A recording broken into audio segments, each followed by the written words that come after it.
evening / afternoon / morning to wherever you are in the world at this current moment in time. This morning, we do have, wherever we are, we do have the Baku Grand Prix to get us underway. We will have Louis joining us in a moment. We do have a few technical difficulties, and Louis shall be joining us in a little while.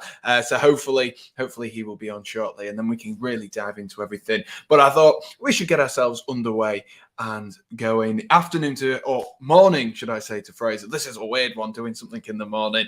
Not usually used to doing this. It's a good job we don't have to do any Australian Grand Prix anytime soon, because I'll tell you what, there won't be too many people watching it at 5 in the morning. But it's 11:30, and it means, I guess, we've got a lot of our day to go.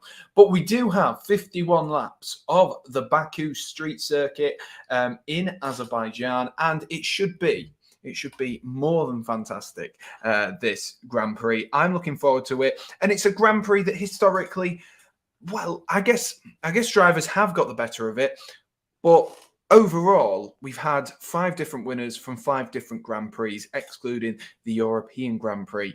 And as a result of that, it means that we could be on for today a different new winner once again. And we'll dive into a few of the winners in the past and few of the losers in the past. And of course, we need to catch up as well on what has happened so far this weekend. And quite a bit has happened so far this weekend, with quite a few different teams coming out on top, with a few maybe setting up for the race, a few maybe setting up for qualifying, some setting up for practices, and really setting up their cars differently, with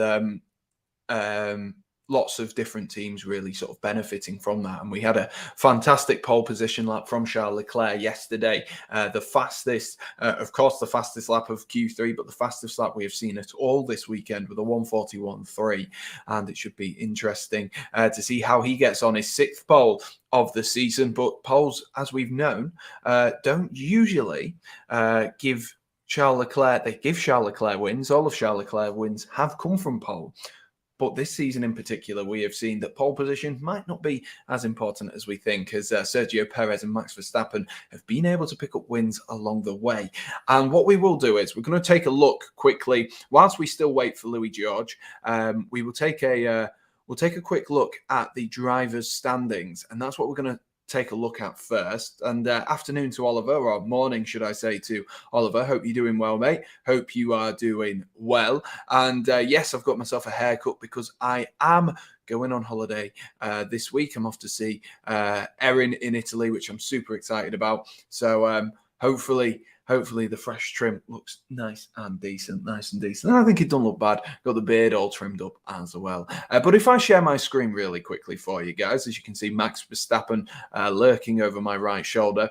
Let me share the screen real quick. This is how the standings start. And of course, I'm aware that a lot of you guys maybe don't watch F1 as religiously as the likes of Louis in particular. And of course, myself, who has a passive sort of viewership over the past few years, and more recently has become a little bit more invested in it. But as you can see, these are the driver standings for today. So before we get into this, the important thing to realize is, and for those guys who maybe are big football fans and who are watching today, which I really appreciate you guys for doing that, the important thing to realize is per race, the top 10 teams get the points. And from off the top of my head, it's like first place gets 25, second place gets something like 18 or something like that, and then it goes 15, and then they work all the way down to 10th place getting 1 point. And so getting yourself a first place could be massive. And the big talking point coming out of that Monaco Grand Prix in particular was the fact that Sergio Perez has now pushed himself, despite being what we could only assume as the secondary driver in that Red Bull racing car. It's been quite obvious over the past few years that Max Verstappen is the golden child of Red Bull Racing and Christian Horner's team in particular, that Sergio Perez now is well within that title hunt. And as you can see, 110 points Sergio Perez is on. Charles Leclerc, 116. Max's closest rival in particular from other teams, but Max Verstappen, 125 points. And Sergio Perez does start in front of his teammate today. And this could be really, really big. If you cast your minds back to Barcelona, team orders got in the way of Sergio Perez then, where he had to give up a position to Max Verstappen as they believed Verstappen would overtake. I still believe Verstappen would have overtaken, and I think he had more pace and he would have overtaken anyway. So, getting rid of that battle early on is absolutely fine. But had they known that this would be the position 2 weeks later, I wonder if they would have made the same call. I do wonder if they'd have made the same call. But as you can see, Sergio Perez sat in third with 110 points. And it looks like it's going to be a three-way shootout with those Mercedes cars really sort of out of range already. Look at Lewis Hamilton, 75 points behind. Of course, with Max Verstappen, that would mean 3 DNFs and Lewis Hamilton to win 3 in a row. The likelihood of that happening is very little, but maybe we've seen crazier things. Maybe we have seen crazier things. But, for Mercedes now, it's about damage limitation. And if they can push and get themselves a couple of race wins this season, which I still think they'll do, I still think we'll see a few race wins from either George Russell or Lewis Hamilton this season, and maybe one from Lando Norris as well in the McLaren Mercedes, then it definitely could spice up this championship. And of course, we want as many people involved as possible for those football fans that, it's like making sure you've got your big four all within a good title race. And that's the dream, really, isn't it, for the Premier League? And that's the dream, really, for today as well. And for this season, for Red Bull, Ferrari, and Mercedes to all be able to be competitive. If you look, though, obviously, Charles Leclerc has been one of the favourites so far this season in that secondary car. Carlos Sainz for the Ferrari hasn't really done as well. And you can see George Russell, Mr. Consistent so far this season, sat on 84 points, hasn't dropped outside of the top 5. Will he drop out of the top 5 today? Who knows? Starts in P5, potentially could continue that run, provided there are no engine failures or any mistakes or any team errors from George Russell in that Mercedes. Morning to Curly. Hope you're doing well, mate. Hope you're doing well. And so George Russell, he's a player. He's a person who is, for me, exceeding expectations in that Mercedes. Sorry, not in that McLaren. In that Mercedes, it's been an impressive season so far. And as you can see, Carlos Sainz down on 83 points. Yes, there's only 1 point in it, but I'm sure Charles Leclerc would want to have his teammate a little bit closer to Sergio Perez if he could, and without George Russell in between them, most importantly. And it could be that at the end of the season, especially when you look at the constructors' standings, that it falls down to the fact that Sergio Perez had such a scintillating start to the season and Carlos Sainz just hasn't really been there.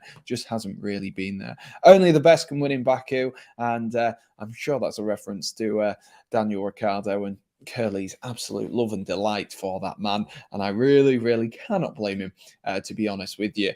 But if we just cast our eyes a little bit further down here, obviously Magnussen, K-Mag, hasn't picked up any points in the last couple of races, despite making a good start to the season, but 15 points in that Haas isn't too bad. Daniel Ricciardo, Curly's favourite, down on 11 points. Yuki Tsunoda, who starts in P8 today, a great opportunity for him to pick up some points from P8.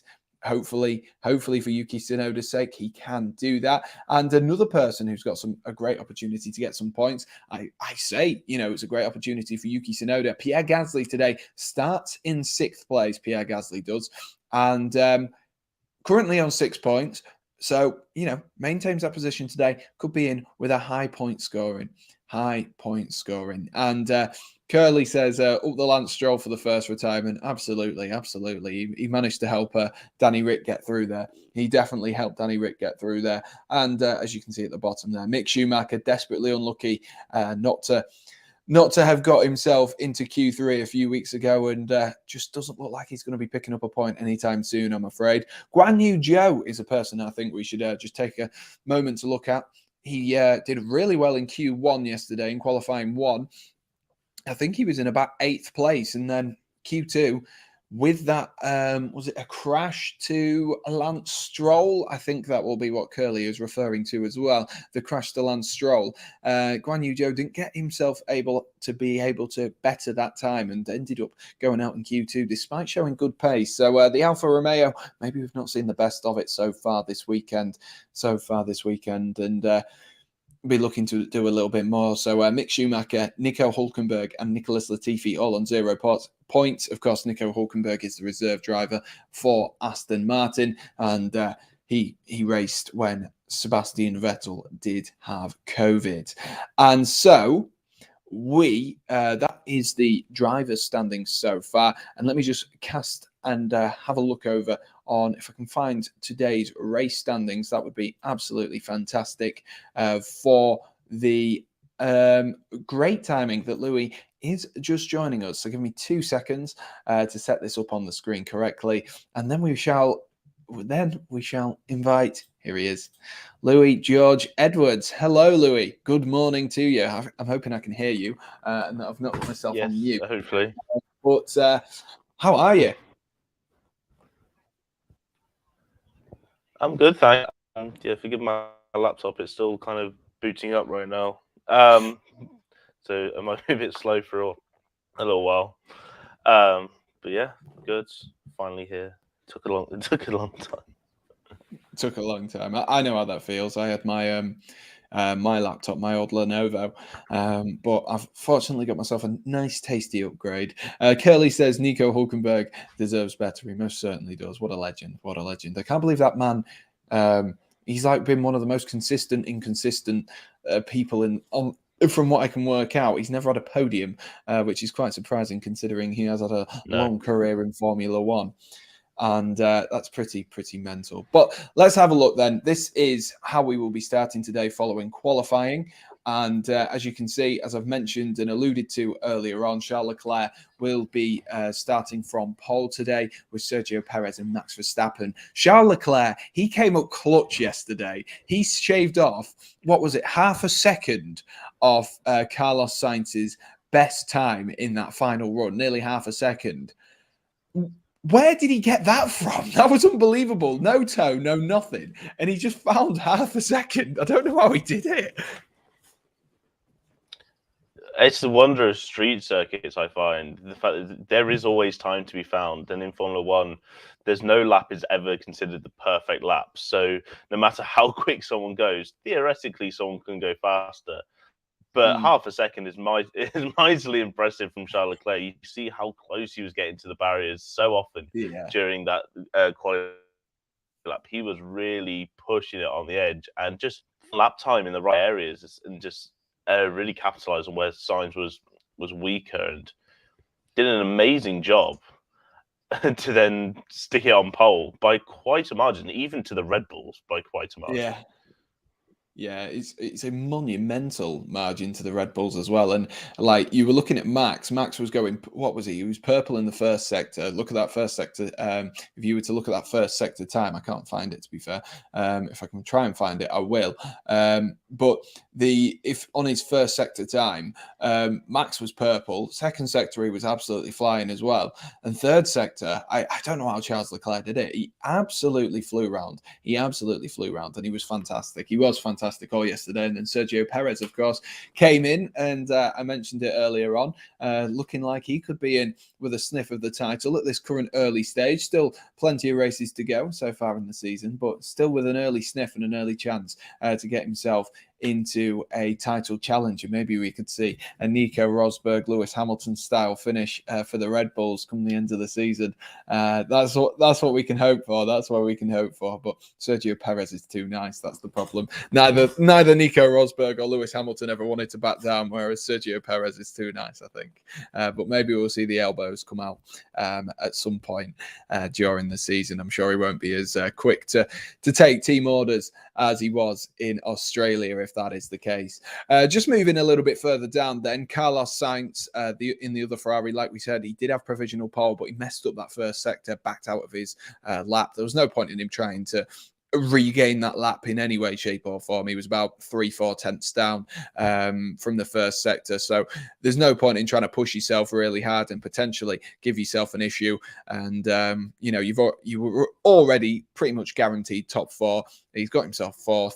I'm sure he will have preferred if he was in 3rd. He wasn't too far off. He might have been able to shave 1/10, but for the sake of 1/10 and potentially binning it into the wall, Charles Leclerc will tell you from Monaco last season, it's not really worth it, is it? You know, especially as you could give yourself different problems and different issues to the car. George Russell was then in 5th with Pierre Gasly with his highest qualification of the season. What have you made to the AlphaTauri so far this weekend? As you can see, both of those in the top 10 and both made Q3.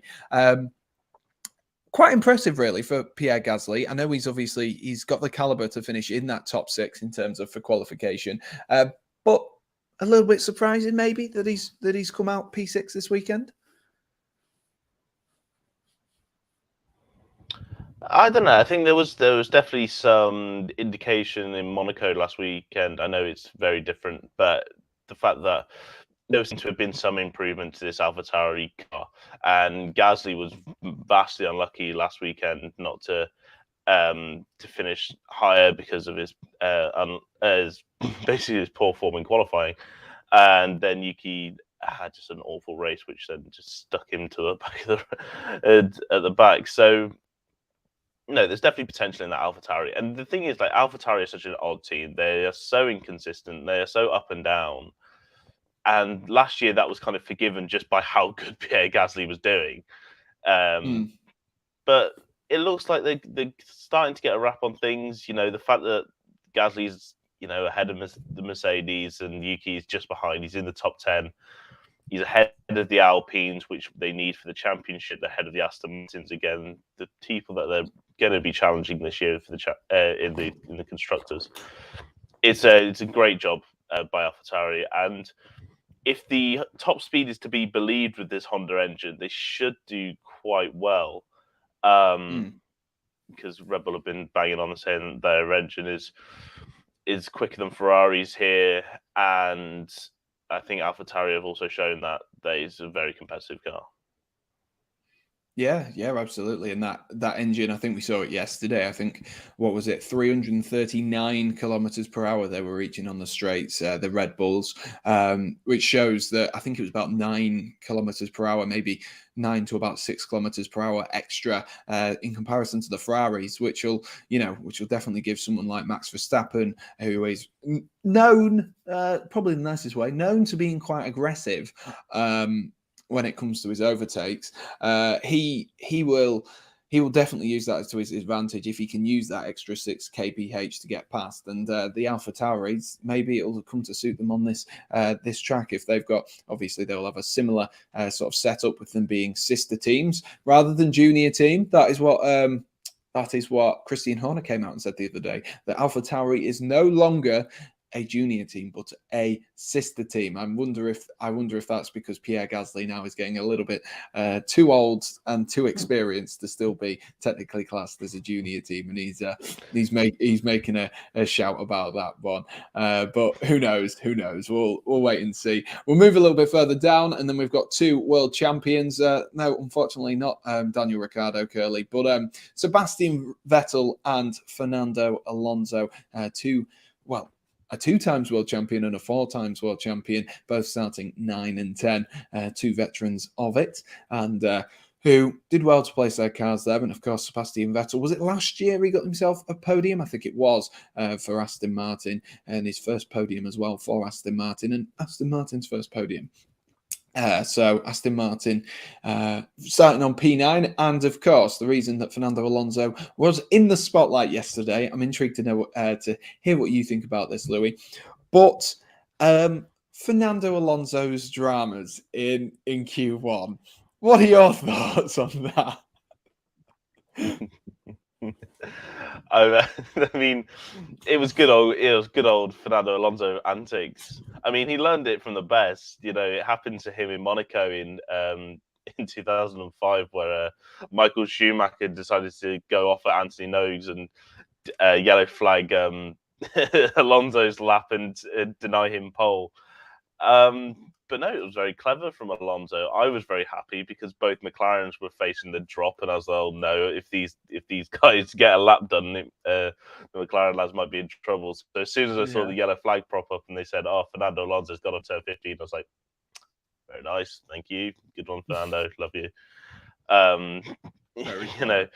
But when you see the replay, I mean, it is the most forced error I think I've ever seen. Like, we turn 15, it has been like a tough corner for drivers this weekend, and it always has been because it's downhill and it's fast. But no one really locks their rears there. It takes quite a special effort to lock your rear tyres at that corner. It's mostly going to be your front tyres that lock. So I'm not quite sure what Fernando was doing, but whatever he did, he probably did it on purpose. Yeah, I think that's the easiest way to say it. Probably did it on purpose is the best way to say it. But Alex Albon definitely wasn't pleased. But that did send the two McLarens through, like we say, who then finished 11th and 12th. They showed a decent amount of pace, and apparently Daniel Ricciardo is much happier with the car after a few changes they made this weekend, which is good to hear. Obviously, Curly will tell you it's been pretty devastating to be a McLaren / Daniel Ricciardo fan so far this season. It's been very, very upsetting to see a man of his quality maybe not loving the car as much as he should be, and maybe not loving F1 as much as he should be. But they're in 11th and 12th. And then the Ocon of the Alpine? No, the Alpine of Esteban Ocon is in 13th place with Guan Yu Zhou and Valtteri Bottas. Bottas was someone who benefited from Alonso's antics, getting himself an extra position. But I mean, Guan Yu Zhou in Q1, he absolutely flew round, didn't he? It was like P8 or something like that after Q1. And then all of a sudden, Q2, he couldn't quite replicate it. He couldn't quite build on that great start he made in Q1, could he? No, and I think that's probably down to the toe. The toe is so powerful. We saw some ridiculous sort of positions from drivers who had managed to pick up a massive toe going down that back straight. I think Guan Yu Zhou was one of those drivers that managed to benefit from it. But one thing we have to say for Guan Yu Zhou, that he has been consistently faster than Bottas this weekend. He's been doing a sterling job. And I think P14 is great for him. He's ahead of Bottas. Don't know what he's going to do in the race today. As long as he keeps his nose clean, I think that's going to be the key for any of these drivers, sort of from Zhou downwards. Now it's going to be keeping your nose clean, making sure that you get to the end of the race, because this race is so unpredictable. We've seen so many different things happen in this race in the past that as long as you keep your nose clean, anything can happen. I mean, Lance Stroll got a podium here. So anything really is possible. Yeah, if Lance Stroll can get a podium, I can get a podium. I tell you what, provided that my dad will pay for me to do everything. Let's just have a look through some of the comments. Let's have a look. Curly says Patrick Vieira to get the fastest lap. Good prediction there, Curly. I like that one. Red Bull treat Gasly terrible. They do. They don't deserve Pierre Gasly. Pierre Gasly is a saint, and they do not deserve him.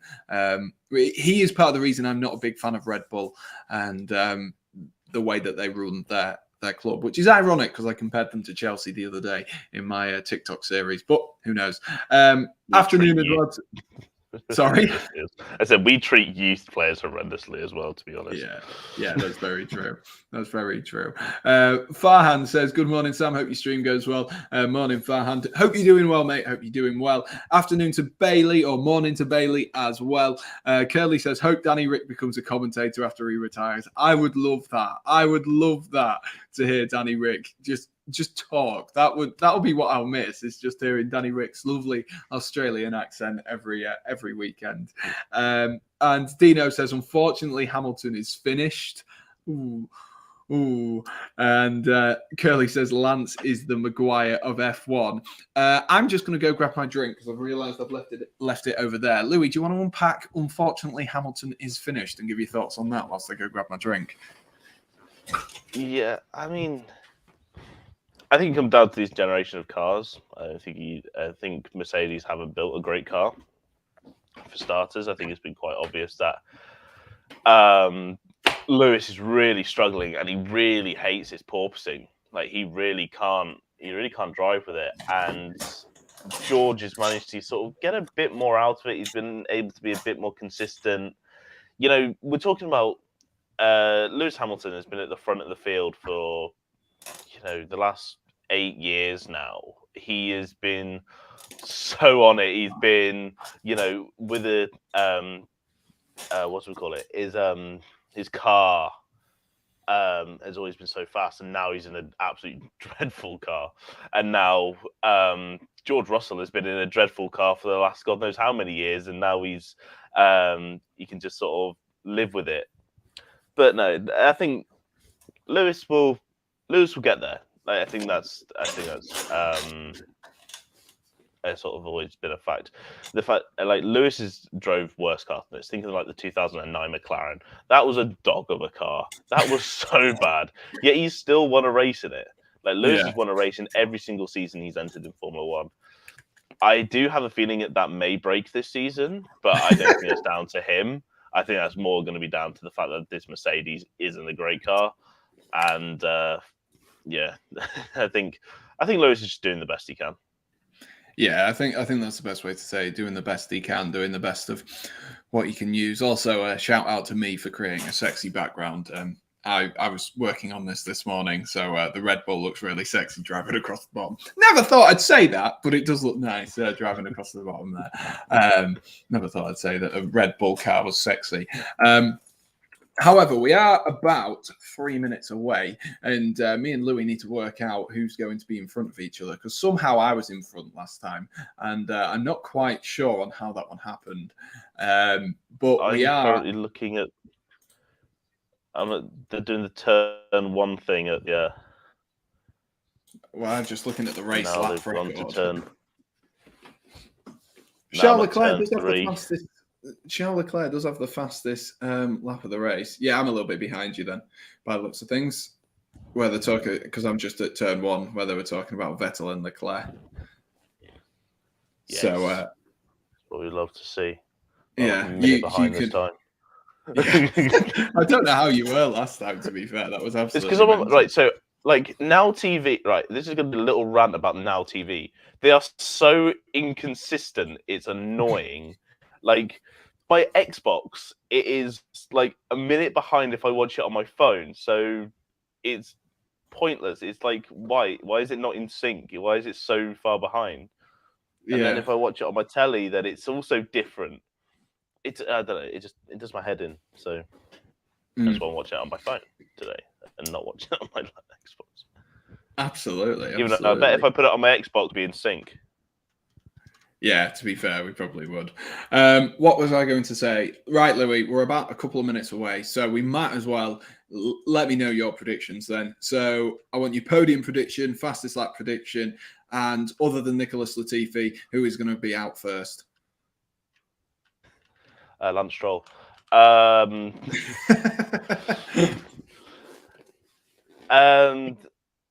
I think, well, on my prediction show on the Grid Talk I did, my prediction was Max, Charles, and then Russell as my podium. But given circumstances, I think I'm going to change that to I think Perez is going to win, Leclerc second, and Max third. Wow. That sounds interesting. He's changing his guns. If you are wondering what the qualification is, I have conveniently placed them up here. Oh God, why is it so confusing? No, I can't do it. It's up here. It's in the middle. Wrong one. There, it's there. Yeah. And the race map, Louis, do you want to point to that one? That is up in the top right of the screen as well. Just pretend you were trying to point to qualification, and you do it. There we are. Yeah. Yes, I did it. Qualification. Right, guys, we're a few moments away. I'm sure Louis will take us through when we're actually underway for the race. Like I say, with me being slightly behind. I don't think I'm too much behind, to be fair, about 20 seconds. I guess the benefit is that of us both watching at slightly different times is the fact that whilst one of us might be like, oh, I quite missed that, the other one can then be like, oh yeah, this happened, blah, blah, blah, blah, which is interesting. Dino says that Schumacher is finished. I don't think he got started to have been finished, to be honest with you. So I'm not sure you can say that.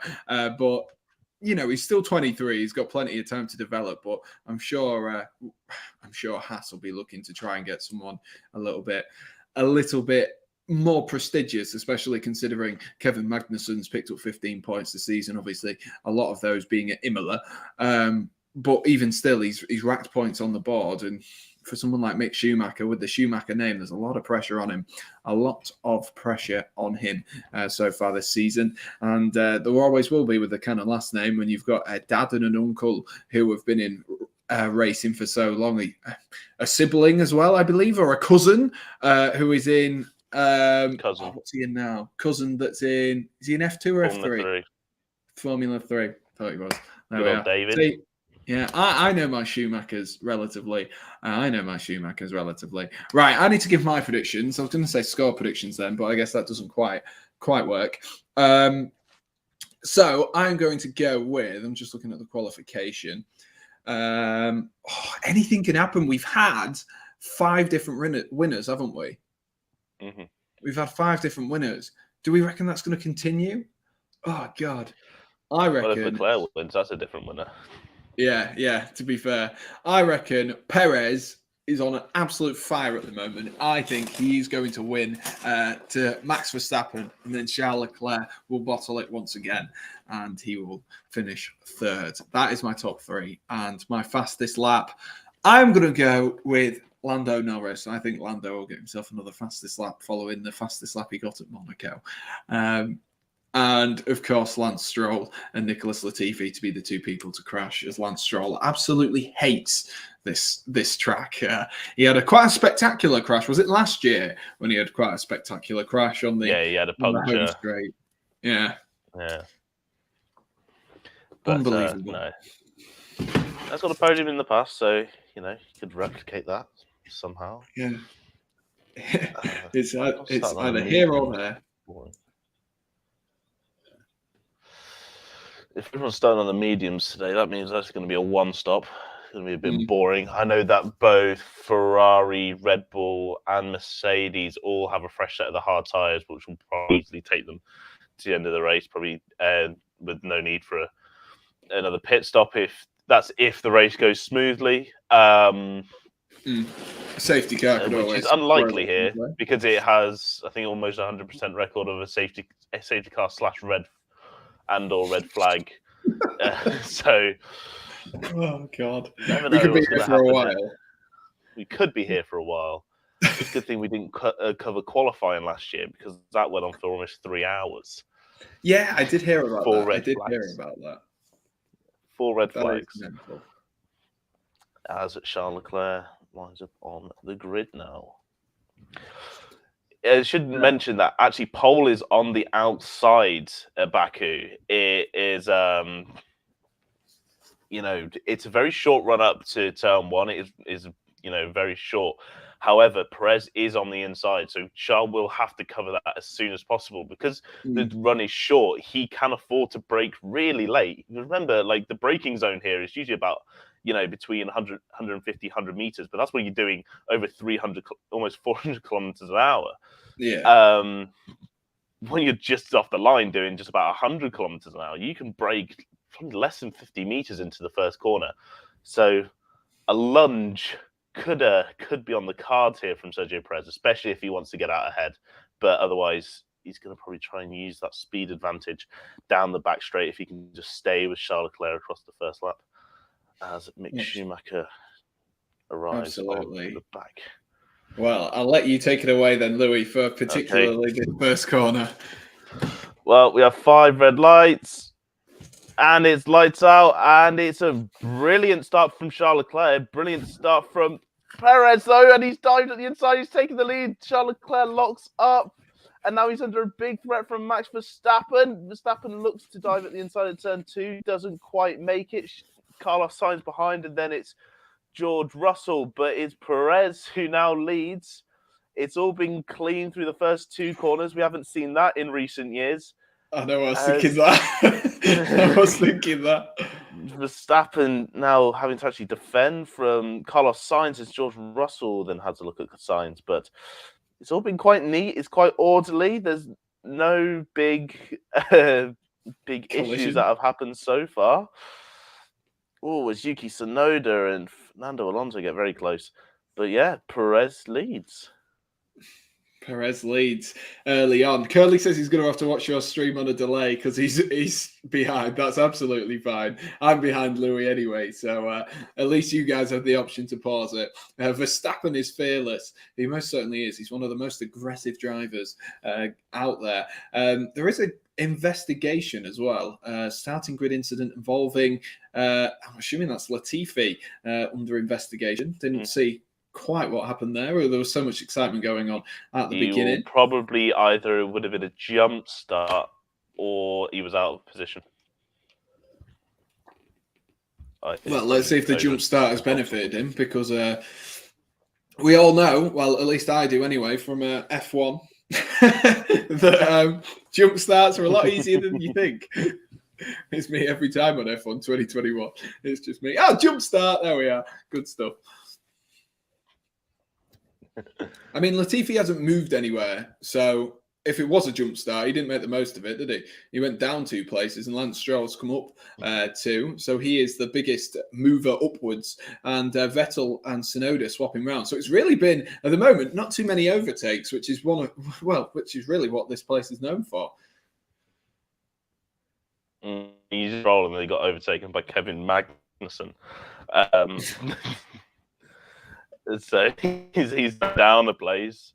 So no, there's been a very few movements. I think the drivers have taken it very carefully. They want to, sort of reminds me of 2016 when we were expecting this mega race, and then it became a bit boring. So let's hope that's not the case for this one, and we do get some drama at some point. But no, surprisingly clean off the first lap. Usually we get a bit more elbows and a bit more squeezing against the wall.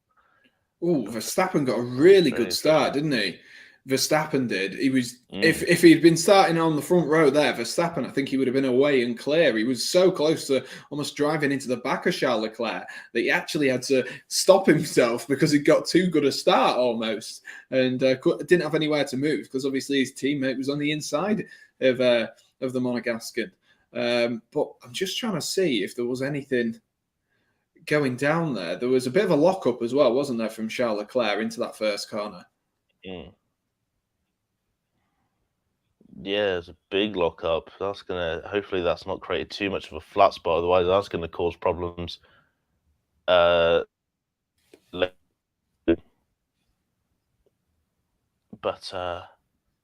there we go. 10-second stop-go penalty for Nicholas Latifi for stun grid infringement. And why has Discord decided to load up? Why have you done that? Schumacher nowhere to be seen, lol, says Dino. I mean, to be fair, he did start at the back. I wonder what that starting grid infringement is. I'm assuming he must have not been quite in the same place. I hope it's not going to be a dual Red Bull, because the Red Bulls look really quick. They do look really quick, but I guess... I mean, it's nearly 2 seconds already, isn't it, the gap between Sergio Perez and Charles Leclerc? So that'll tell you the excitement that he's in. As Kevin Magnussen goes fast, Valtteri Bottas, who hasn't started well, who's lost places to both the Williams of Alex Albon and now the Haas of Kevin Magnussen, very unlike Valtteri Bottas. And welcome back, Fraser, as well, who's joining us again. Here we go. Let's have a look at Latifi here. They're showing a replay. Oh. So, what's happened here then? I don't. Oh, I'm on it now. Okay, I genuinely don't understand what's happened there, which is, I don't know if you're watching it now. You're probably watching it now. You probably don't understand. He was rolled back. They do that a lot. That's not. Okay. I mean, interesting. If that's strange, very strange. Wonder how maybe Porsche will do it in F1. Good question, Dino. The only thing I could possibly think of why he's got the penalty is because usually there's a 30-second timer where you'll notice still 30 seconds, all hands off the cars, and then to mechanics to the side of the grid. So I guess that maybe when that mechanic touched the back of the car, that was perhaps in breach of that 30 seconds. Interesting. They're just talking Verstappen, DRS problems again. Apparently, his front wing there, his back wing, sorry, didn't open again. That's going to be painful for Verstappen, because within like 6-7 tenths of someone, and probably still look to make a move into the first corner, just the nature of the back straight here. So the fact is that he is 6-7 tenths behind Leclerc right now, and not able to use the DRS. That will be killing him. So Latifi's in to serve his 10-second stop and go penalty. Interesting to come in by himself. You'd have thought that he'd have done like a pit stop, stopped, done his pit stop in one go, and then I know they're not allowed to touch it until afterwards. That's a penalty, son. Fair enough. 10-second time penalty. Then that's what happens when you pit. But if it's a stop go, that means it's kind of like a longer drive-through penalty, if you get what I mean. So no, he will just have to. He'll come straight in, and he'll just stop and it says stop and go. Well, classic Latifi to already be at the back of the track, be at the back of the race, which is interesting. Go on, Mick. He's up in position. Let's go. Go on, Mick. There we are. Ending needs 9. Curly says, "Come on, Danny, get past Lando." If there's any person you don't want to try and overtake, it's your teammate round here as well. Because if you make a mistake, you set both of yourselves out. I wouldn't be surprised if McLaren actually tell Lando to get out of the way at some point. Given that Ricciardo is starting on the hard tyre and Lando's on the mediums, they'll be on different strategies. And if Daniel was able to go further into this race and do a lot better with those tyres, they'll want Lando to get out of the way. Of course, Lando probably won't want to do that, but it'll be in the sort of the benefit for the team. Ricciardo maybe got a bit more free air, because Norris is outside of Alonso's DRS right now. So they'll want to they'll want to make that race as easy as possible for Ricciardo. Yeah, absolutely. And 5 laps in, we are very similar to as we started. Of course, there has been a change in first place with Sergio Perez going into that first corner. And now there's about a 2-second lead over Charles Leclerc, with Max Verstappen in 3rd. Carlos Sainz currently sits in 4th place, with George Russell a few seconds back in 5th place. Pierre Gasly stays in 6th place, with Hamilton right on his tail. Sebastian Vettel managed to overtake Yuki Tsunoda in the first lap of the race and is up to 8th place, with Tsunoda in 9th. Alonso about 1.8 seconds back in 10th, then followed by the 2 McLarens in 11th and 12th. Ocon stays in 13th, where he qualified, with Guan Yu Zhou in 14th and Alex Albon in 15th, who's had a good start to the race. Alex Albon, who did start in 17th. Kevin Magnussen up to 16th as well. So he's made, he made a position up, but that was because he dropped back a few as well. And then Valtteri Bottas and Stroll, Mick Schumacher and Latifi round us off, of course. Latifi with that 10-second stop-go penalty. So we are just going into lap 6 now and focusing on the battle for second place with Charles Leclerc and Max Verstappen. The real big shame about a elite driver being out quite far ahead is we don't actually see much of Sergio Perez in the race, because obviously that's not where the excitement is, because Sergio Perez is just like driving away with it now, isn't he?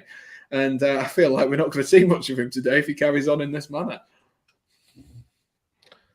No, it just kind of it's a sad thing in Formula One. It's like when there's no battle for the lead, you don't really see much, and then you get to stay on board for meaningless battles for 14th and 15th, which, of course, we're at the mercy of the TV directors, which in Formula One are crap.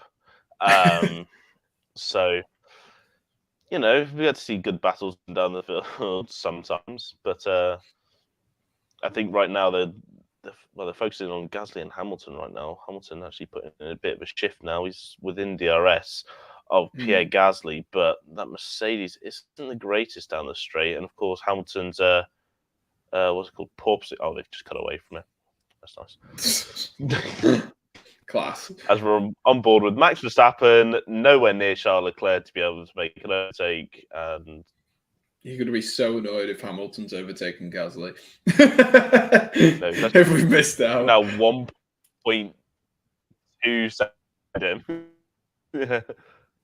See, Hamilton slow back straight, cannot Pierre Gasly at all, and it goes back to what I said about that Honda engine. It is fast.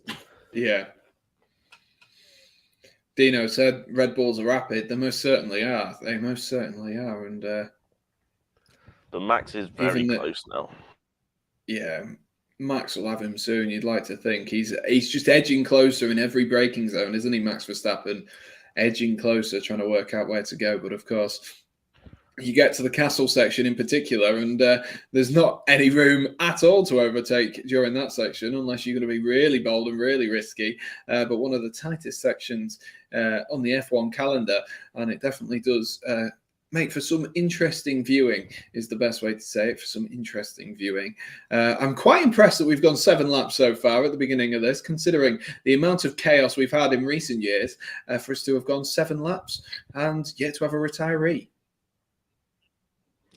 It is surprising, but on Charles Leclerc's radio to tell him that Perez is struggling with traction, so I might give Leclerc a bit of an incentive to get on with it a bit. But for me, it looks like now that Perez is kind of just managing the gap.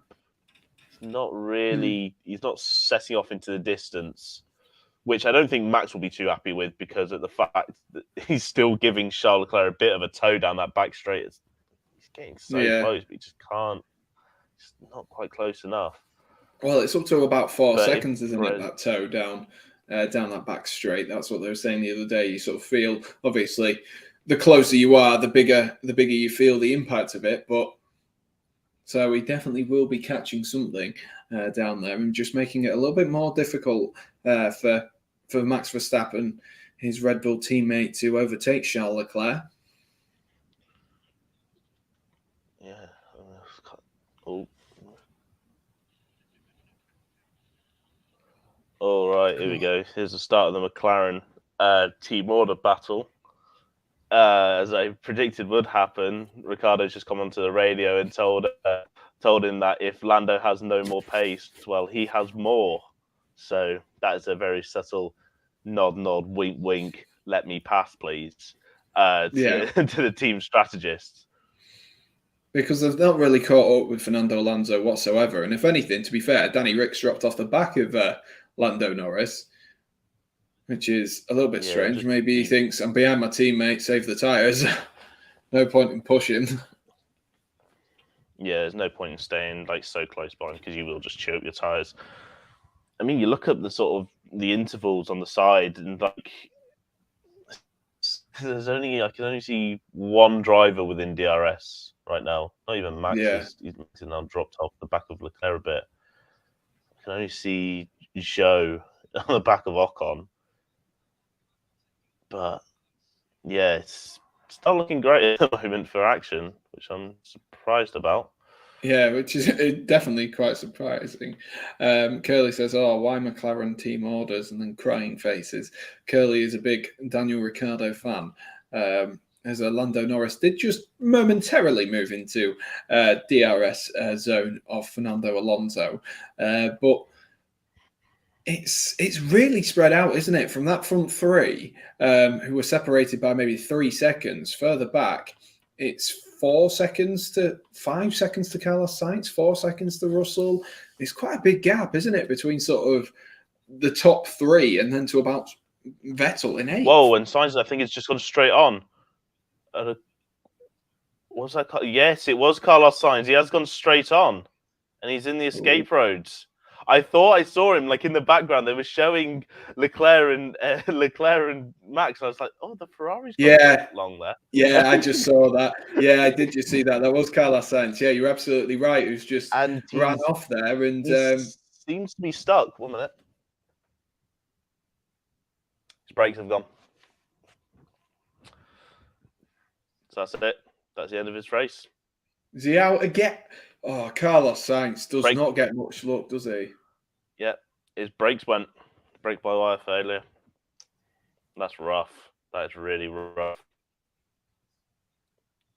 So That's so bad for Carlos Sainz. And we were joking about Latifi, but it's getting to the stage now that Carlos Sainz might be the person we're going to have to put a bet on to retire first, because that's what he's retired a few times this season or not had good races.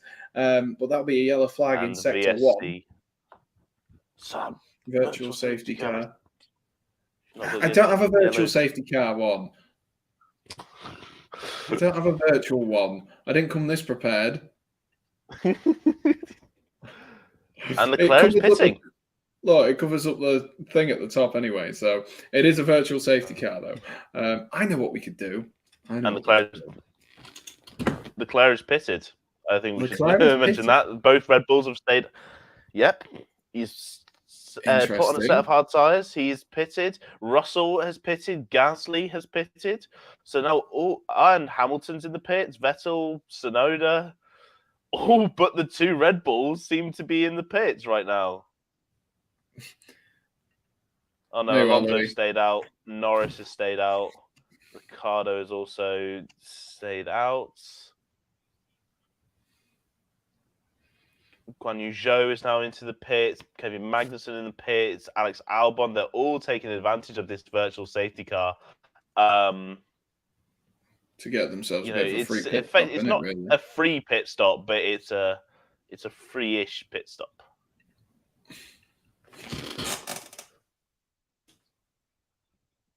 Oh, it was actually a very slow pit stop. I think of the front jack removed for Charles Leclerc.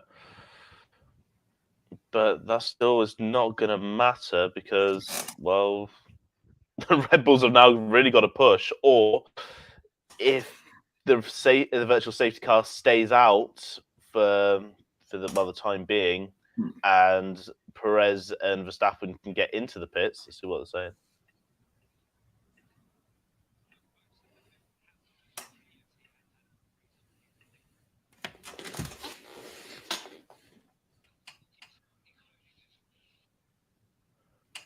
So Verstappen's just come over. You're asking whether or not he should pit, as we actually now. Sorry, Sam. You just got that set up.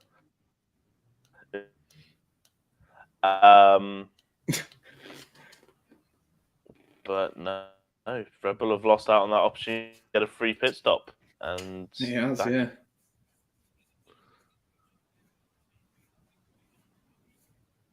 "42 laps. Is that what they're going for? 42 laps?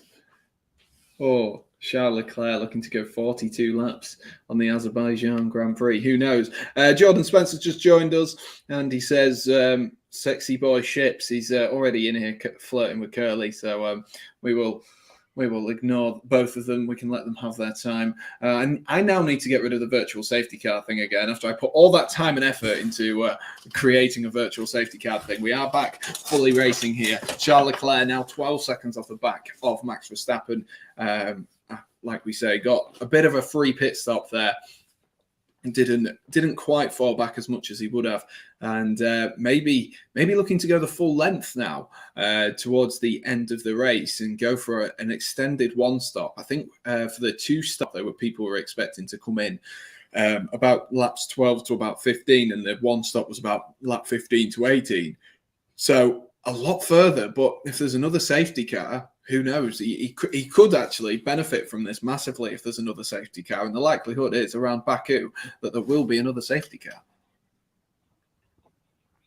Yeah, that's what they'll be hoping for. They'll be hoping that. Well, obviously they won't be hoping it happens anytime soon. They'll be wanting to have it sort of later in the race once Red Bull have made their mandatory pit stops.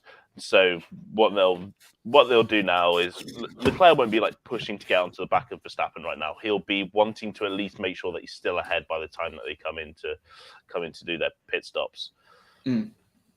So right now he's in a good place. 12 seconds. That means he'll give him a 10-ish second gap for when the Red Bulls do decide to come in, and that could be huge for Leclerc. It could actually finally a big brain, smart move by by Ferrari could pay off here. But no, it's be interesting to see how they do. 41 laps is a long time to go, and I think Ferrari will be very full for another safety car or anything to happen where they could then get rid of them and maybe stick on another set of medium tyres. Yeah, absolutely. Did the McLarens pit, or have they stayed out? No, they have both. No, they stayed haven't. out. I didn't think they had. I was looking at them. I was like, they've either done really well from that. But we are all reshuffled and rejigged here. So it's Perez to Verstappen to Leclerc with George Russell in fourth, Alonso and Norris, Ricciardo, Gasly, Ocon, Vettel, Hamilton, Tsunoda. So Hamilton's actually ended up in between Vettel and Tsunoda there. So he's actually lost the place, hasn't he, to Sebastian Vettel there. And Bottas is up into 13th, and Stroll 14th, Guan Yu Zhou 15th, and then Magnussen, Albon, Mick Schumacher, Latifi, and of course, Carlos Sainz is the man who is out, who caused that virtual safety car. Yeah. I can't. Maybe. Well, Mercedes did double stack. They pitted both Russell and Hamilton, so is a potential that Norris team radio.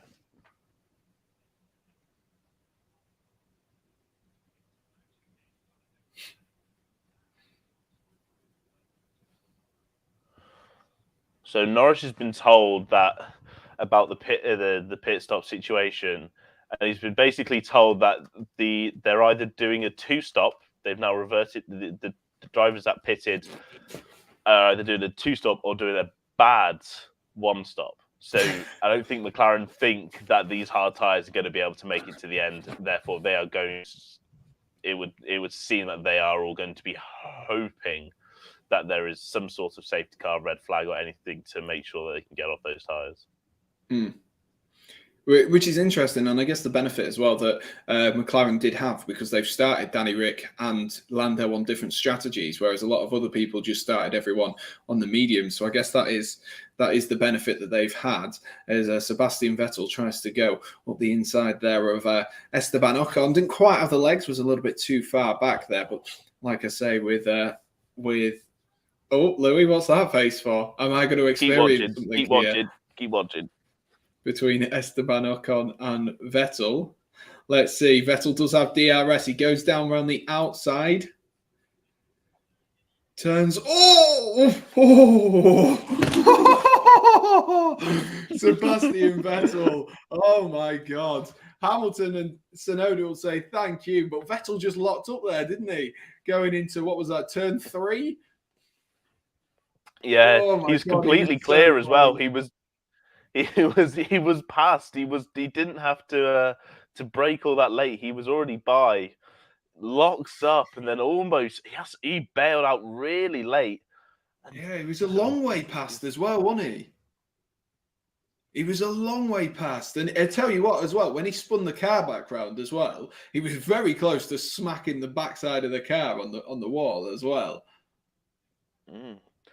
But now Ocon is now under fire from Lewis Hamilton now going down the back straight. Poor Esteban. Ocon, let's see what he lost a place, gained a place. Now see what Lewis can do here.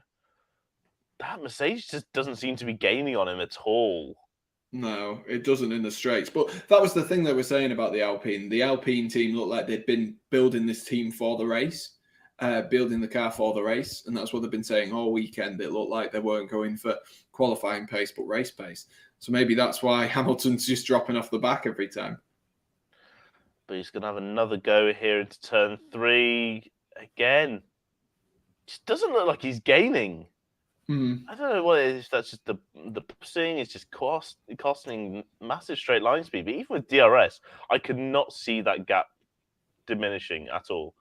Sebastian Vettel looked faster in a straight line than Lewis Hamilton did there. Yeah, he does. He definitely does. I wouldn't be surprised if we see Vettel catch up Hamilton and knock on and Tsunoda again because he does look quick. Max says, "Hi Sam, sorry I can't watch the stream today. I would, but I can't. But I'm backing my ball, Charles Leclerc." Max is a Charles Leclerc fan. He's already decided, and Jordan says that the male model business is going well. Good to hear, Jordan. I love it. Started an OnlyFans. It's me wearing a Pepe mask in public and headbutting everyone. I would pay good money to see you do that, to be fair. As what was that face for there, Curly? Curly? God, Louis. Good one. Watch.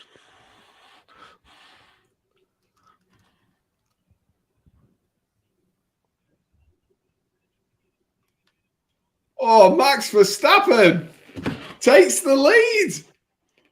Max Verstappen takes the lead going into turn one. A lovely overtake. I tell you what, I was getting flashbacks to Danny Rick and Max Verstappen there.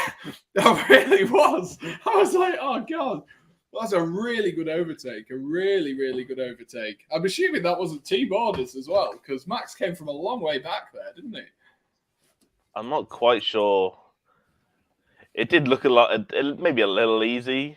Definitely no hard racing between the two Red Bulls. And as I'm seeing, Max has already pulled a 1.6 second gap out. So maybe that earlier talk of Perez not having great traction is true, because Leclerc has now reduced that gap from 12 seconds down to 9 seconds now. This could be very interesting. But I don't think Perez, the master of tyres, is maybe not holding on so well. He looked like he was struggling there, didn't he, Sergio Perez? And he's like you say, he's nearly 2 seconds back from Verstappen already. Maybe that's what they were talking about. As we're on board with Lewis Hamilton and Esteban Ocon trying to see this battle. It seems to be like Hamilton's just managed to get himself a little bit closer. Further back there, the McLaren's yet to catch up with the other Alpine. Sorry, further forward, should I say? The other Alpine, who was second behind them. Curly says, could be good for Ricardo. He's got yards, which should last. I'm guessing he meant hards. He's got hards, which should last a good while. And if there's another safety car later, he could really be good. Yeah, absolutely. It could suit him perfectly. Weird to see the DRS open on Max Verstappen's car there, wasn't it? Yeah, I think they might have actually fixed it this time. But Perez was told no fighting. No fighting. So that's probably why the overtake probably a lot easier than he was a long way back though, wasn't he, Max Verstappen? Oh yeah, and Max has really stepped on it now. He's got a 3 second gap to Perez now. Leclerc is gaining though, really fast on the back of Perez. He's 6.5 seconds back now, having already made a pit stop. Perez could be in real trouble here. I think his P2 is certainly not guaranteed.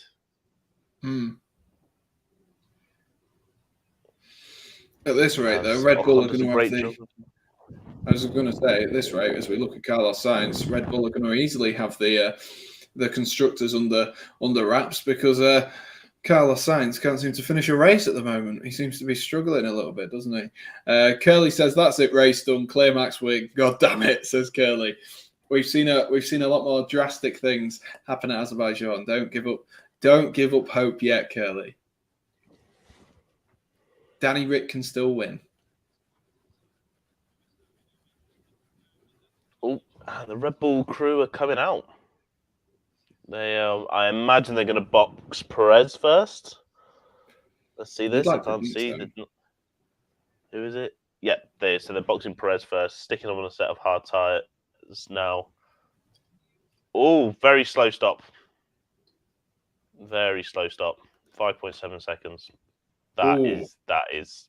Okay, rough. That's Leclerc completely back in this for the top two, isn't it? It's completely opened that up for him. That needed to be as perfect as possible. Oh, and he's only just got out ahead of George Russell as well. God, so that's not a good stop from Red Bull there. Those hard tyres will need warming as well. So I'm sure he'll be under a lot of pressure from George Russell going into that DRS zone, depending on where the activation zone is. But over the next couple of laps, he's going to be really struggling. And that's going to be the race we'll be following. What was the issue here? It just didn't. They didn't show the green light. The green light just never came up on their system. So just sat there waiting, even though. So it probably meant that because of new rules now, the people on the wheel guns now have to physically press a button to say when they've what's it called oh God! Imagine if that the was wheel. you. Imagine if that was you. So clearly someone's not pressed the button, and it's cost him probably a good couple of seconds there.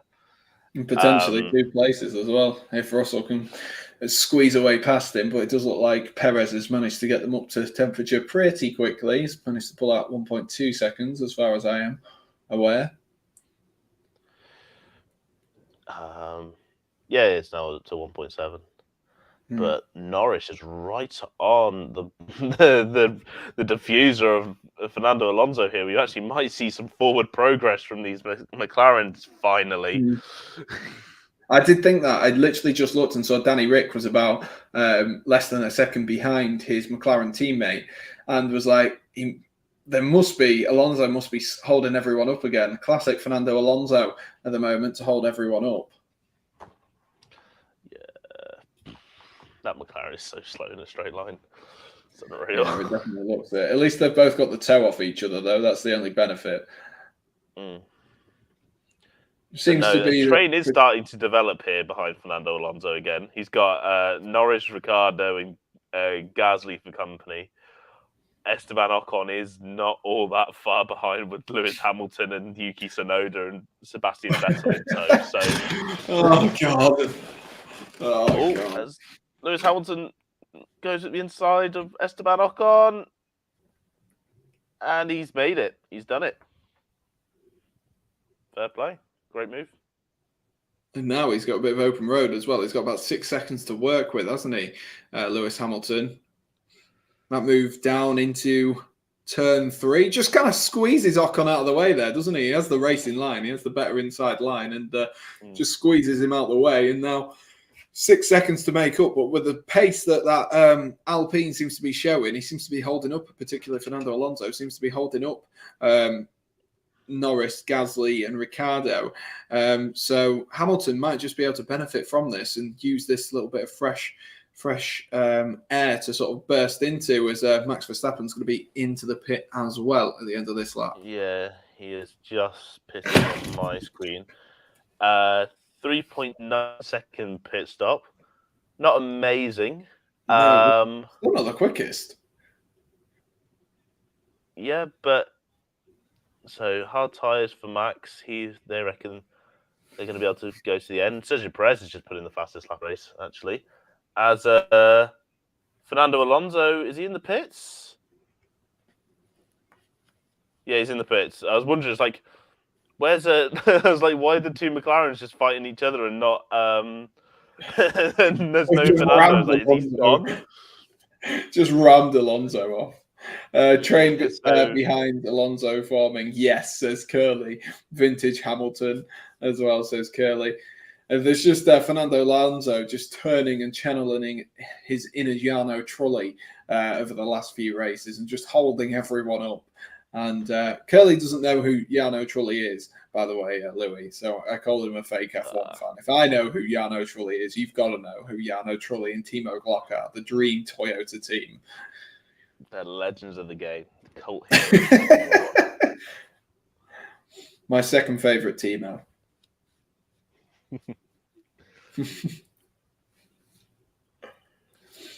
Well, I guess now we've got to see what. One hell of a driver.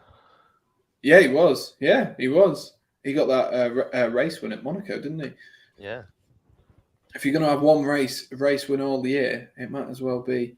You might as well, all year, all career. You might as well just have it at Monaco. Seems like a good one to me. Better place than ever to start. So the Verstappen, Leclerc now is just under 13 seconds. With Max set in the purple middle sector. So it is going to be very interesting to see what happens over these next 30 laps to see how he does. I think it's going to be... Yeah, I think it's going to be quite interesting. Is Daniel Ricciardo, is he actually going to make a move? Just send it, Danny. For Christ's sake. They call him the master of the late breaker, but he doesn't seem like he wants to even attempt it at the moment. That's the problem. Jordan says, didn't Trulli do a stint for Renault? I believe he did. Maybe before Toyota? Yeah, it was before Toyota. Yeah. With bright yellow cars. Yeah, that wouldn't surprise me. Those bright yellow, those banana cars were amazing. Love those. Gotta love him. Gotta love him. Fernando Alonso has come out at P15. So ahead of Stroll, Albon, Schumacher and Latifi, who seem to kind of be in their own race then for, don't they? Everyone else is just kind of doing other things. And particularly Latifi, he's going to be, he's 45 seconds down from Schumacher. He's surely going to be lapped soon. Can't be far off. Whoa! Charles Leclerc's out! His engine's gone! Leclerc? Oh my God. His engine's failed. No way. Big puffs of smoke coming out the back of the Ferrari. And No that's way. it. Ferrari are out. Both drivers are out. 0 points for Ferrari, and Max Verstappen is now back into the lead. Wow. Oh my gosh. And that's it. Russell is on the podium, like I said in my prediction week. Let's go, George. No way. There's going to be so much oil on that back straight now. That is so much. And even coming into the pits now. Unbelievable. 2 retirements in 3 races for Charles Leclerc. Unbelievable. Gasly's now all over the back of Daniel Ricciardo. And Lando Norris, who was trying to overcut Fernando Alonso, has just had a very slow stop indeed.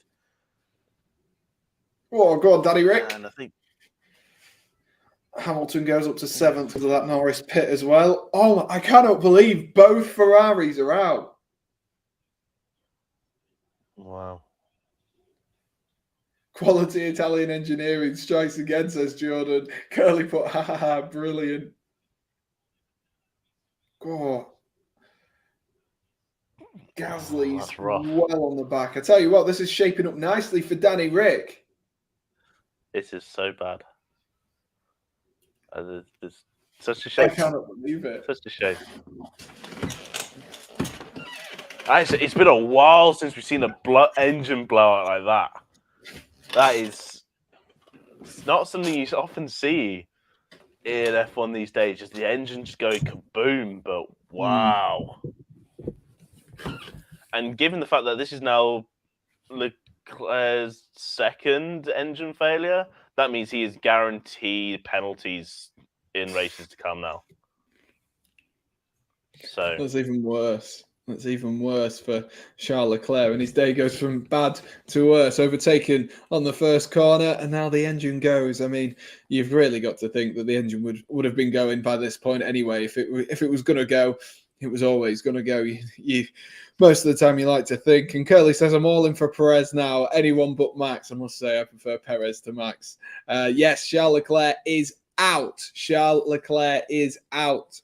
Fraser, he has had to retire from this race. So both Ferraris are out. Daniel Ricciardo running as high as 4th, but he's going to have some pressure from Pierre Gasly as they go into the first corner, and Pierre Gasly makes that look easy. We know there hasn't been too much speed from the McLarens in a straight line, and there's a little bit of a train as well coming from Ocon behind Tsunoda and Ocon. But now Daniel Ricciardo's going to have to deal with Hamilton, who will be right behind him sooner rather than later. He was cut that gap down. But Daniel Ricciardo, he knew that he wasn't going to be able to stop Gasly and wisely just sort of moved out the way, didn't try anything dangerous, and now can potentially, when it gets him in the DRS section, in the DRS zone, might be able to make himself get back in front. But I think we're going to see those two battling for a little while longer. But the AlphaTauri, Pierre Gasly, currently sat in 4th place.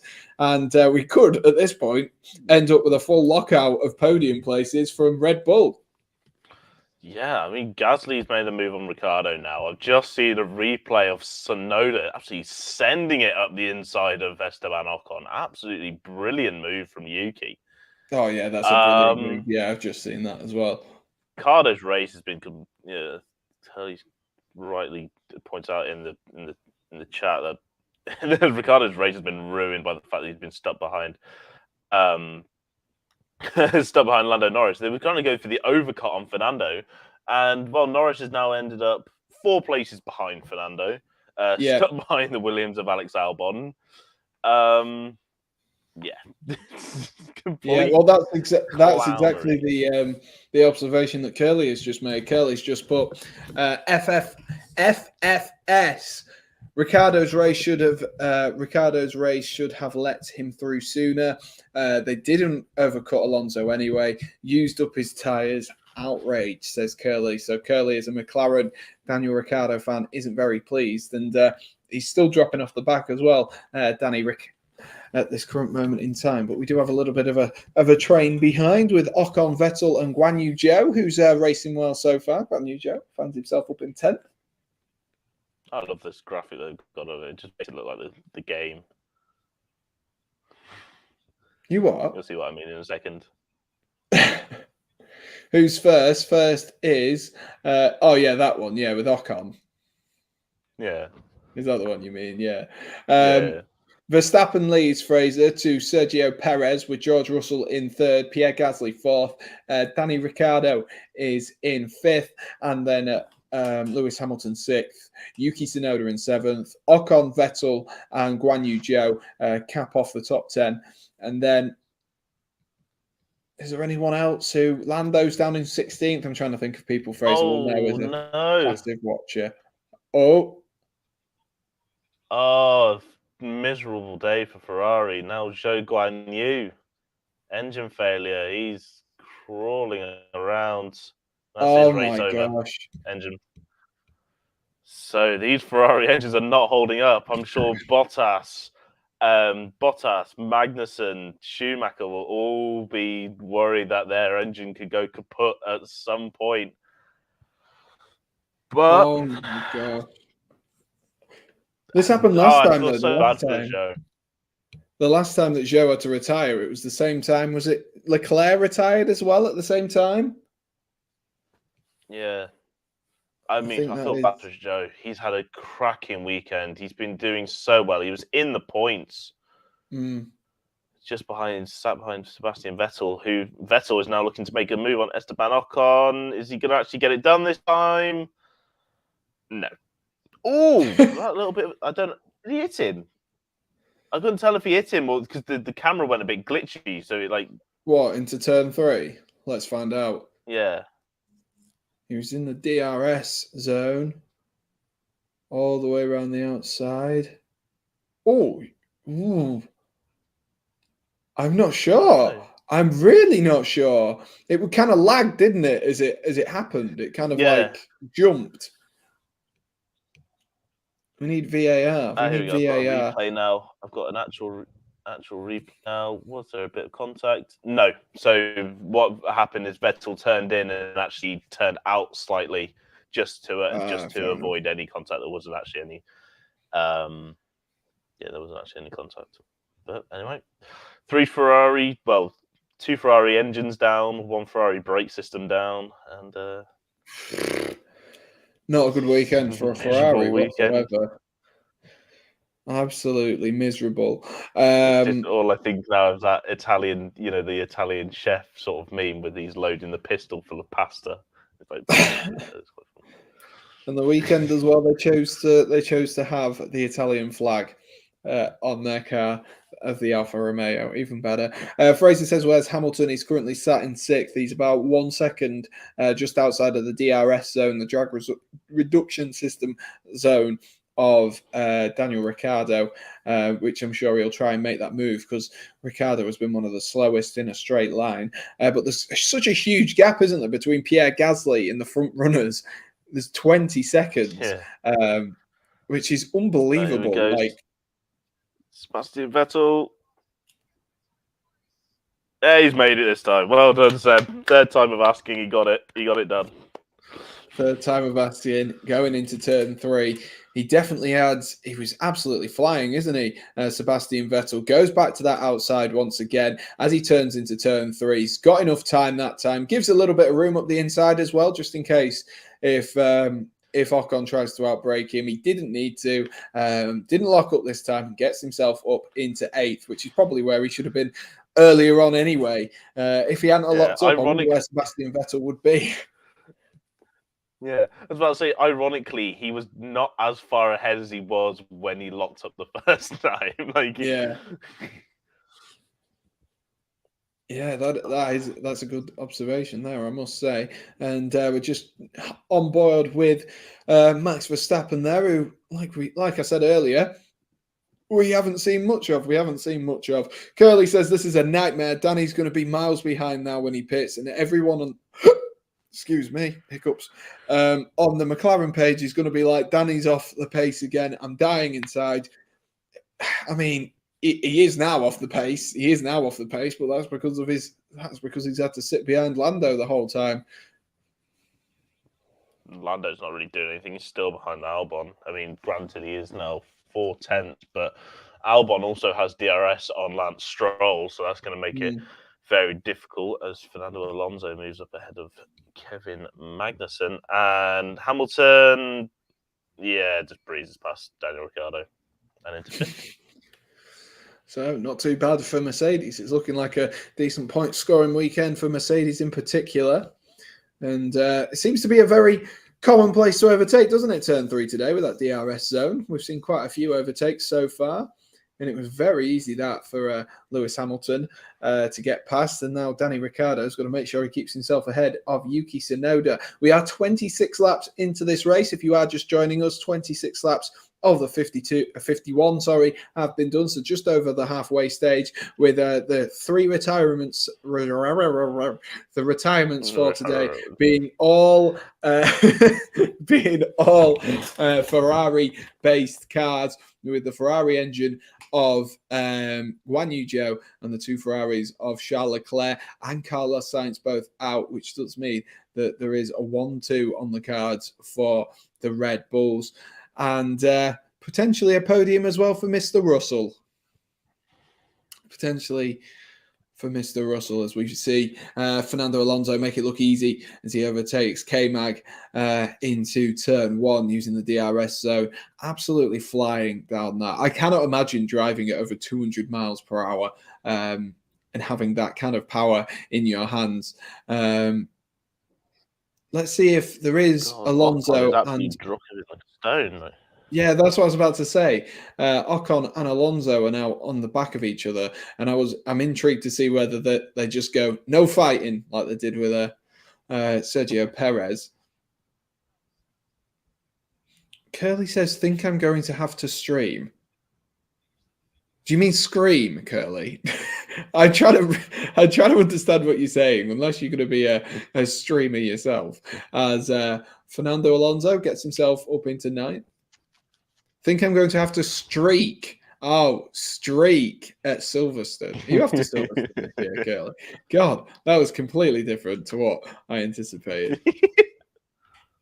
Oh, Lando, thank God, man. Done something. Well done. Who's into turn 3? Got past a Williams. Well in, Lando. Well in. Let's go, Lando. Let's go. This race, like for a McLaren, like honestly, Curly, I feel you. The McLaren is just so painful today. like it could be like the most exciting race in the world, but if McLaren are just doing the clownery which they're doing right now, it just ruins my mood. I'm like interested in anything that's going on. This has been I'm going to say this has been a hell of a boring Baku race. It really not much has happened. Yeah, especially for 28 laps, considering all the retirements so far, none of them have been a crash, which I'm quite surprised about. Although Sebastian Vettel nearly proved us wrong. I think it was like a lap after I said that, Sebastian Vettel nearly decided he wanted to go into the barrier at turn 3, but not too far off. And you know, it's just been one of those races really so far for quite a few teams who've just not got it right. In particular, Ferrari, of course, but. The McLarens haven't quite got it right as well. And of course, like we say, Danny Rick is a pit stop behind the vast majority of people here. I'm intrigued to see where Danny Rick comes in and what tyres he will then put on when he does come in. See how long he can stay out for. Go on, Lando. Go on, Lando. It's bloody Lance Stroll. It's not difficult.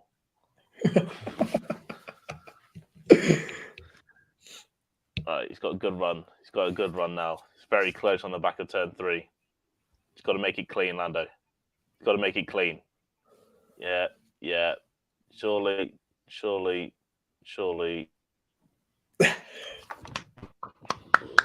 Finally. He's getting a move on now. Is Lando. Lando's Ocon is always his way through.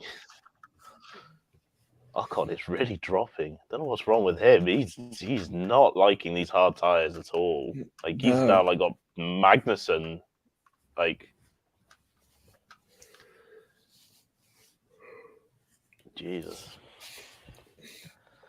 It's weird how when the virtual safety car came on and we thought, oh, maybe Red Bull have messed up here. Has there been a bit of tactical genius from Ferrari?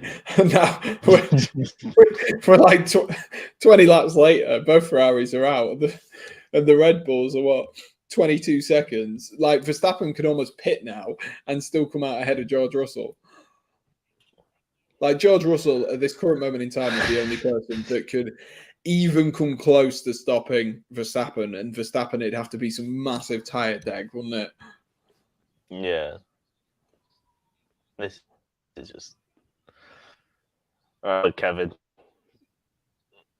Is he going to do it? No, he'll set it up for turn 3. Maybe. But no. Kevin Magnussen just following patiently behind Esteban Ocon, who, like we say, hasn't really shown the greatest of pace, the Frenchman, so far in this race as we go over the line for lap 29. Right. Hamilton reporting back pain. I mean, that doesn't surprise me with the amount of porpoising. Yeah. But he seems to be doing all right. I mean, he's got a 3-second gap to Ricciardo behind him. It's not really under any threat. He's 3 seconds to Gasly ahead. Yeah, Lewis, you may as well just retire now. Just go for it. just have a massage. Yeah, give Danny Rick another position. Go on, do it. We all need to remember that Daniel Ricciardo's pit. Like, yeah, but that's not the point. He's not in a good spot right now. If Hamilton retires, he still doesn't finish 17th. He finishes. Well, I mean, he won't finish 17th. He still doesn't finish behind Alex Albon. He finishes one place further forward. Curly is off to Silverstone, so you might see him crying in the stands. That would not surprise me. Tickets for Silverstone sold out so quickly this year. It's unreal. I've never been to an F1 race. My dad always spoke about doing it for my 18th, but by the time it was my 18th, I hadn't watched F1 in so long. That was the problem. It's expensive. That's the problem. Yeah. It genuinely, I think it actually, some ticket prices at Silverstone, it's probably cheaper to actually go to an abroad race. Like go to like Zandvoort or Spa, because realistically it doesn't cost all that much money to fly to Belgium or the Netherlands. It doesn't take that long either. And yeah, it's probably cheaper to do it that way. Yeah, it probably is, to be fair. Most likely so. I didn't realise Ocon started on the hard tires.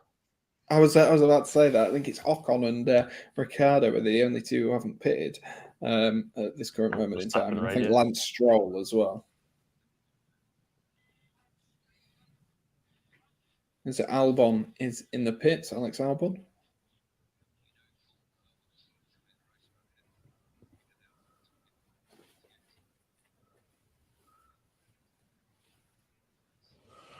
Okay, so basically, Max has just been told to shut up and stop whining over the radio. Engineering just said, right, basically, we want you to slow your pace down to a roughly around a 148. You've been doing sort of mid 147s at the moment, and I think that's just purely for tyre preservation and, just making sure he actually gets to the end. Because, of course, last year he didn't, so... Yeah, he's not had the best of times, has he, Max Verstappen? At Baku, surprisingly, just seen a replay of Lewis Hamilton. Oh my god, that must be so annoying. It looks so painful. Yeah, next pit stop, just sat, has a cushion on his back. Someone gives him a quick 2-second massage whilst they're in the pit. He does a 1.9 second pit stop, a 2-second massage, and then still will come out in front of Danny Rick. Oh, Lando Norris.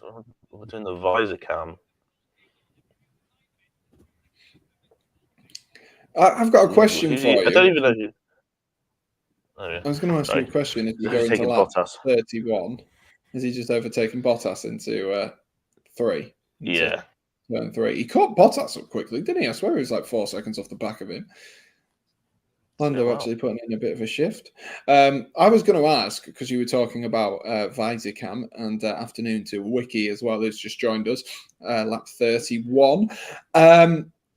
What I was going to ask was, what did you make to the drone shot in, was it Australia? We had the drone shot, and we had it the other day as well. I think we had it in FP2. Did you see that? Yeah. I mean, it's quite cool as long as it doesn't fail and then go to the track. I mean, I'm all for things like not like. I mean, it's quite a cool. It's an interesting sort of camera angle, but I don't think it's particularly necessary. Yeah, it's quite cool for like filming days and. Yeah. Kevin Magnussen now still on the back of Esteban Ocon. 4 tenths. To make his way through.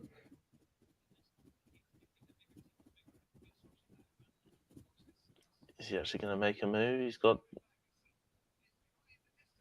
Yeah, he's not going to make a move. He gained a 10th. Down the entirety of the back straight, he only gained a 10th.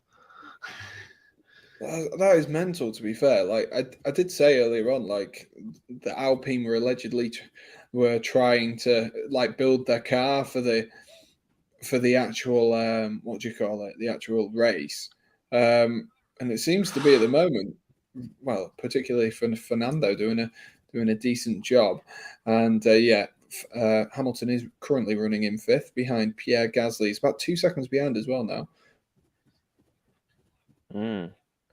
And actually, Ocon holding up Magnussen here is allowing Chris to catch quite nicely. He was about 5 seconds off about a lap ago, and the gap is 3.5 seconds.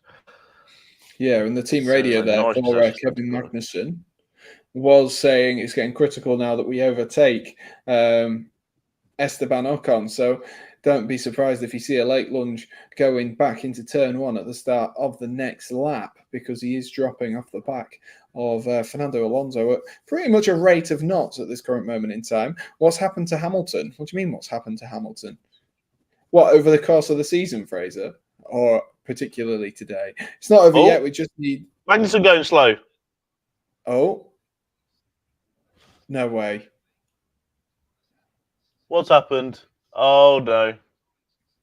Oh, dear. Let's see. Let's hear what's happened. Engine. Another. Oh my god! No way. Another one. No way. That's. No way. That's it. Another Ferrari engine. Another Ferrari engine gone, but he's parked on the inside of turn 15. I feel like this might bring out a virtual safety car, because he's parked in what he thinks is an escape road, but there's actually a car blocking that escape road. So they need to get that out of the way before they can do anything. Yeah. I have a feeling a virtual safety car might be deployed here, which would be a godsend for. Oh yeah, big puff of smoke comes out the back of Kevin Magnussen's engine. But wow, Wow, what a fourth lap retirement, delay. and it's another throw. And the VSC is out, Sam. VSC is out. And VSC, quick! We've got this one unlocked now.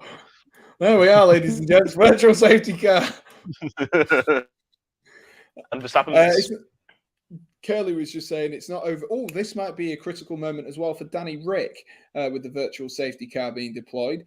But Curly says it's not over yet. We just need Max Perez, Russell, Gasly, Hamilton, Tsunoda, Bottas, Schumacher, Norris, K-Mag. We've got rid of K-Mag, Vettel, Alonso, Ocon, Albon, Latifi, and Stroll to retire, and we're good. Well, you got one of them. You got one of them correct. Ooh. And Perez is pitted as well, but his was a slow stop, 4.4 seconds. Double but stack. He's still come out in P2 because George Russell comes into the pits. There we are. Fraser says, what happened to Hamilton this season? I swear he was like the best. I mean, he is arguably the best racing driver of all time. He's definitely had the most wins, and that is an undeniable fact. But it's just more the car this season. It's not really been him. And to be fair, he does just seem to apparently just give up for no reason. Like in Australia, where he gave up on lap 2. Like, what on earth was that? He was like, yeah, we should just retire the car and then finish, what was it, 6th? Oh, where was that? Was that Australia? Yeah, it was Australia. Oh, no, Barcelona. Yeah, Hamilton stops. Ricciardo stopped. I was about to say it was stops 3.9 seconds. He'll come out probably ahead of Ocon. Well, he'll come out ahead of Norris here because Ocon is also pitting because obviously he can now. So masterstroke by Daniel Ricciardo to get ahead of Lando Norris here. He's got himself ahead. Fresher tyres. This is it. The Danny Rick comeback is on, says Curly. Absolutely. That's literally what I said a few laps ago. All he needed was a virtual safety car or a safety car of somehow. Ooh. What are you oohing at? Just about got under the to this pit limiter in the right speed. I mean, this doesn't really do all that much in terms of this race, completely honest. I'm surprised we haven't had a proper safety car yet.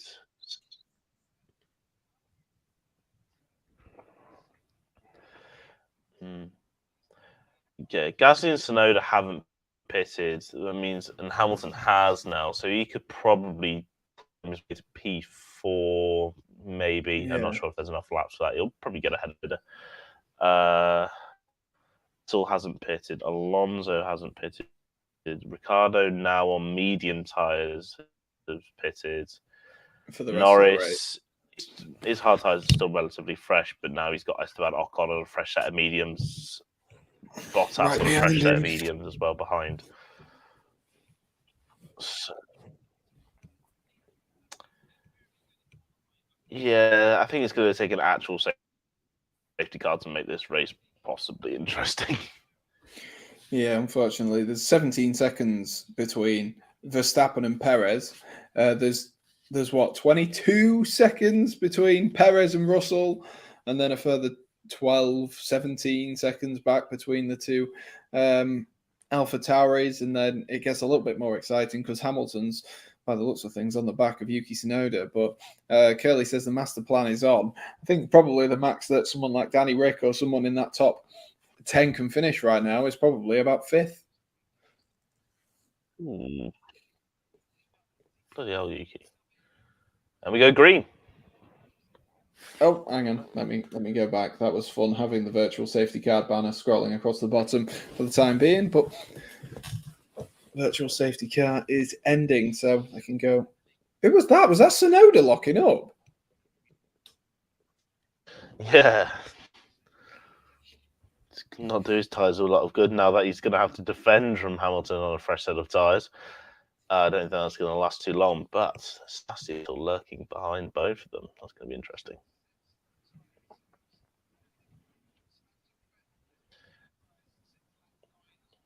So 1 second Verstappen's got a advantage. mega gap now to Perez. Yeah, that it looks like it's over unless the Honda engine decides that it wants to play ball and equal its Ferrari comrade. Then I think I think it will be okay to win this race. Max Verstappen, barring a minor miracle. Should have put Danny Rick on the hards again. I feel he has good pace on them earlier. Are you allowed to go back onto the hards, or don't you have to change compound? Well, he started on the hard, so he'll have to change compound. So mediums was the only choice they had.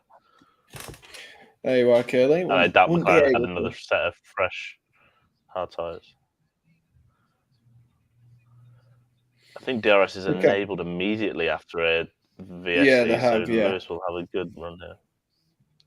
Yeah, they have. I saw that earlier. He's not too far behind, is he, Lewis Hamilton? He is half a second behind as he goes into this long straight. He's going to look for a move. He's going to look for a move up the inside at turn 1. He's got it done. I love your facial expressions every time. Your facial expressions every time. You grimace so much. You're like, oh God, oh God. Sometimes it's just like it's a little too close for comfort. It's just like it was a great overtake though from Lewis Hamilton, and now he'll be looking to chase down Pierre Gasly on the hard tyres. He does have fresher tyres, Lewis Hamilton, so 10 seconds is quite a big gap to Pierre Gasly, but he'll be looking to carve that down. He definitely has enough laps if he can get the pace right here, Lewis Hamilton, to chop down that gap to Pierre Gasly. But Pierre Gasly running well at the moment, up in 4th place. Yuki Tsunoda now is going to have to defend from Sebastian Vettel by the looks of things. Max, it's the fastest lap of the race. And has George Russell overtaken anyone? No, he's not had to overtake anyone, no. Because 2 of the 4 cars that started ahead of him have now retired. Oh God! This is what I mean. Like, Mercedes are going to rack up points this season, not because they're overly good, but just because like George Russell is just so competent, and he'll just put in a 8 out of 10 performance every week. Yeah, I love it. It's just in a sense, like, he's just. I can't say what I'm going to say, but like he's just going to luck his way into like podiums, quite a lot. Like given like Red Bull's earlier issues that they were having on like with reliability, and now Ferrari's problems that they're having with reliability, like. Well, it's just like it's there for Mercedes to take, and the fact that Russell is always there is just gonna benefit them hugely. Oh, did you see that? Yuki Tsunoda? No, I was actually looking at his back wing was broken. His DRS is split, so you could only see the Alpha and not the Tauri. Wonderful.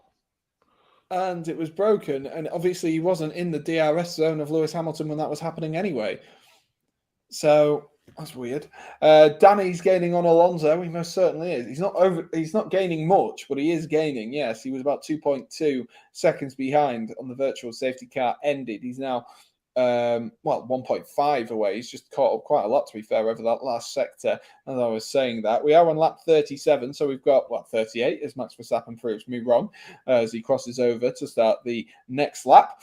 But we are on lap 38, so we have, if I can do the quick maths, 13 laps left of this race, and we're yet to see a full track safety car, which is quite impressive for Azerbaijan. Yes, it's been surprising. The lack of anything. No crashes, dramas. I mean, there's more drama in the F2 for crying out loud. Yuri Vips was leading the race, then decided to bin his front left wheel into the entry of the castle section. And there has been a black and orange flag now for Yuki Tsunoda. so he'll have to pit and have that rear wing sorted. Yeah, that's what I mean. They were discussing it. Crofty was discussing it in the commentary box, saying that they might need to pit for that to get that sorted, but that doesn't look good for Yuki Tsunoda. An extra place for Danny Rick. I'm sure that'll come as music to the ears of Curly. I'm sure he'll be very pleased. The all likelihood will be that if he does retire number one, he'll go further above him.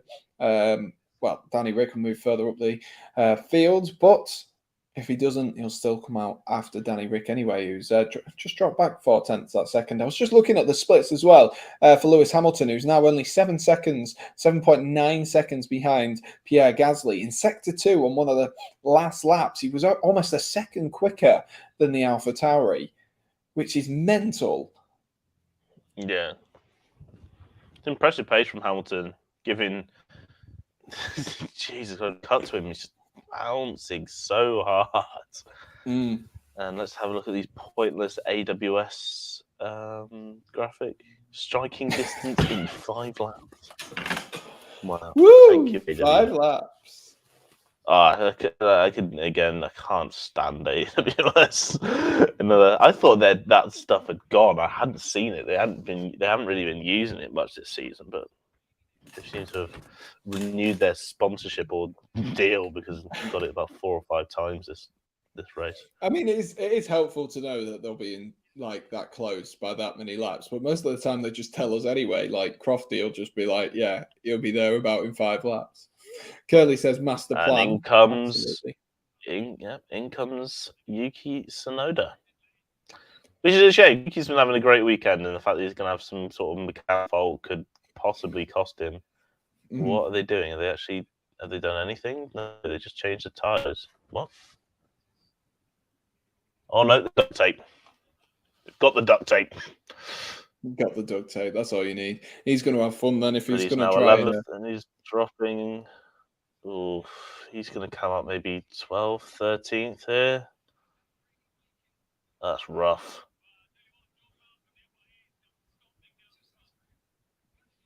Oh my God. He's only just come out ahead of Stroll in P13. That's rough. That's really rough for Yuki. He's been having such a great race. No, they just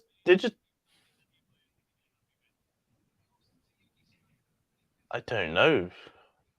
He's going to defend from Lance Stroll first, but I'm not sure that makeshift duct tape is going to do all that much. No, I don't. And now he's not going to have DRS either way here, Yuki Tsunoda. So Lance Stroll's going to be fancying his chances, most certainly, because that'll have affected the aerodynamics by quite a lot. But that does move Vettel up to 6th, Alonso up to 7th, and Daniel Ricciardo and Lando Norris in 8th and 9th, the 2 McLarens. So they've moved up a few places, swapped around, of course, as well.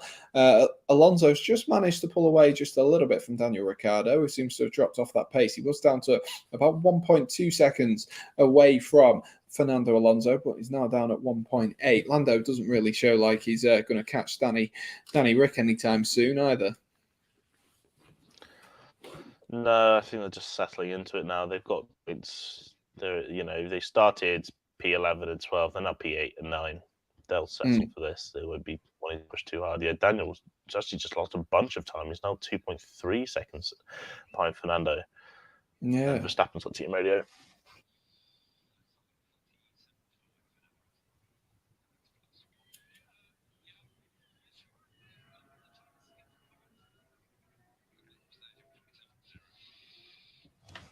Okay, it's all just lap time sort.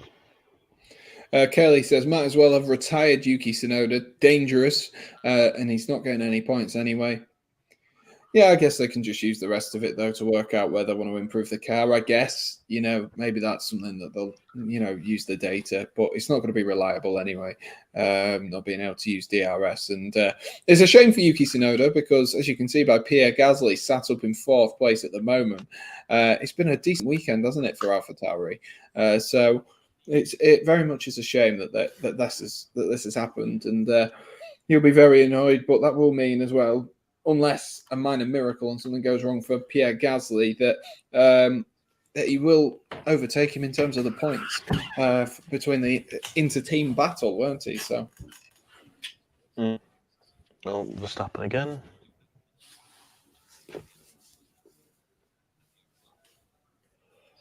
So they don't want Max to be using any DRS now between now and the end of the race.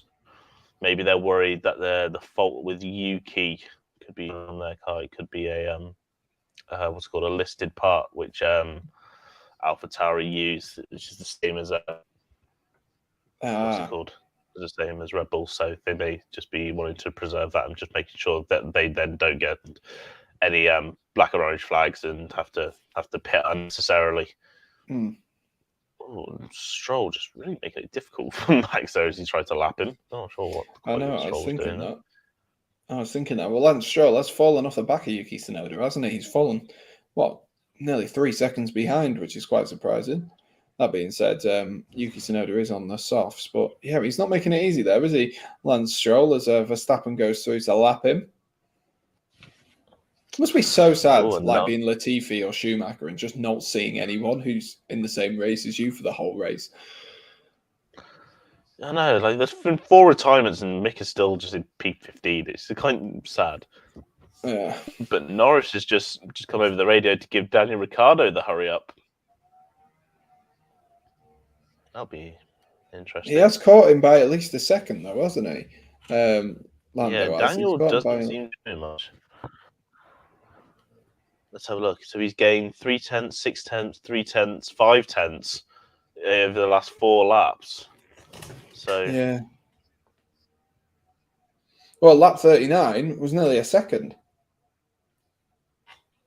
3 tenths, 6 tenths, 9 tenths, 5. Yeah, nearly a second. That's mental. That is mental. He needs to up it, Danny Rick. Otherwise, Lando's going to become impatient. And around here, we've seen teammates collide with each other. We most certainly have.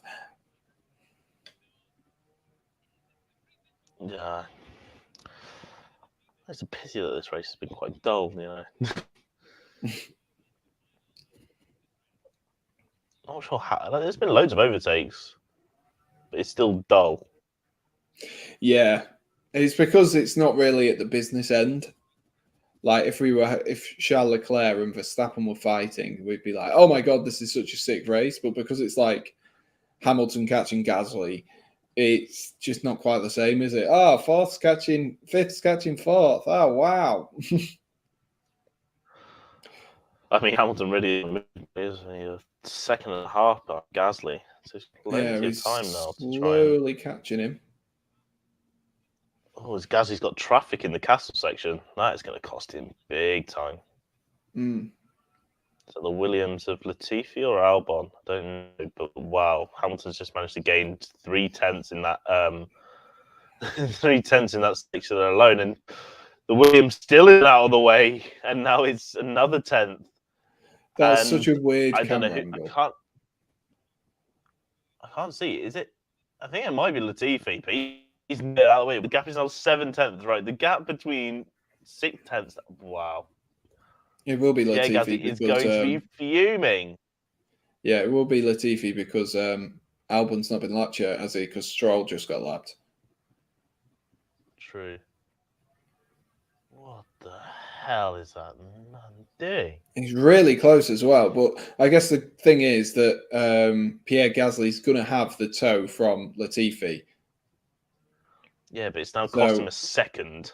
Yeah, it's cost him a lot of time there. And Lewis Hamilton now is in DRS range of Pierre Gasly as they go into turn 3. Lewis a little bit later on the brakes there into turn 1 and has just carried a lot of speed through there. And he's now right on the backside of the AlphaTauri.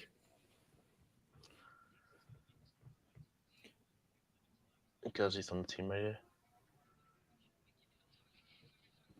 Gasly just squeezes him out wide there, makes him go the long way round, can't quite squeeze his way through.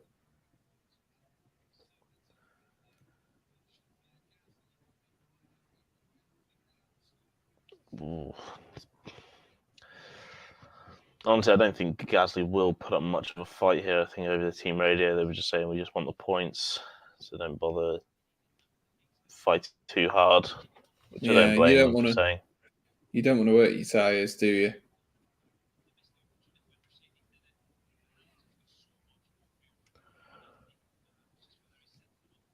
Oh, I tell you what, though, like, despite this, Hamilton in particular hasn't really caught too much time in terms of with George Russell and Perez. So that gap is still, 35 seconds to Checo and 20 seconds to George Russell. So it looks like our top three, barring a fault or a mistake, it looks like that top three is pretty much settled, and it's looking like fourth place is going to be settled if Lewis Hamilton can do it down into turn 1 or even turn 3. He's lining up a move here. He's trying to get the switch back into turn 2. He's going to think better of it and probably look to turn 3 now. He's now got DRS. And is he going to be able to get it done? Gasly moves to the inside, but goes to the inside, and I think he's going to make the move stick here, and he does. P4 for Lewis Hamilton. P4 for Lewis Hamilton. Not a bad weekend for the Mercedes. They've benefited very much from the two Ferraris struggling, and it was a good overtake, wasn't it, for Lewis Hamilton going into turn 3, and that's been the most popular area to make an overtake. And Latifi is under investigation as well for ignoring those blue flags, which has pretty much led to this overtake for Lewis Hamilton. So maybe Latifi is a big Lewis Hamilton fan. Didn't Max go from hards to hards? No, he went from mediums to hards, I'm pretty certain. Yeah, he went medium, hard, and then he hard again. Yeah, so he can. He can go from hard to hard, but you've got to have used more than one compound.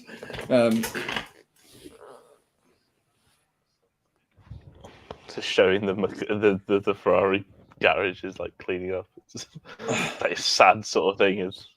It's a ghost town. 50,000 people used to live here. Now it's a ghost town. Oh, dear. I cannot believe it. And a 5-second time penalty for Nicholas Latifi for ignoring blue flags. I mean, at this point, good old Nick. At this point, he might as well just retire from F1 now, from the race. I was about to say, like, he's not had a good day at the office, has he, Latifi? Not a good day at the office. Danny Rick, though, has caught up a little bit to Fernando Alonso, back to within 1.5 seconds behind. So finally getting something from him. Sebastian Vettel going well in that Aston Martin as well, currently up in 6th place, about 7.5 seconds behind Pierre Gasly. So Norris has just come over the radio. Well, Norris has been just told on the radio that Daniel is now going to push on Alonso, but Norris himself needs to now push on to the back of Ricciardo. If Lando is not able to if Ricciardo is not able to get past, then they'll give Norris. Then if Lando can't do it, then they'll reverse it back. Fair enough. I'm not sure how much time they have to do that, though. Yeah, they're going to have to really push here. And Norris really isn't gaining all that much on the back of Ricciardo. Ricciardo, 1.3. He's probably not going to get DRS this lap. Again. Let's see what Ricciardo's being told.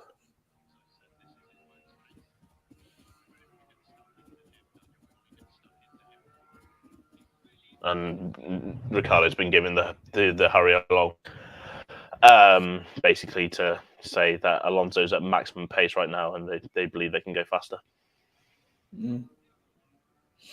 Latifi and Stroll are lucky they're rich. They most certainly are, Curly.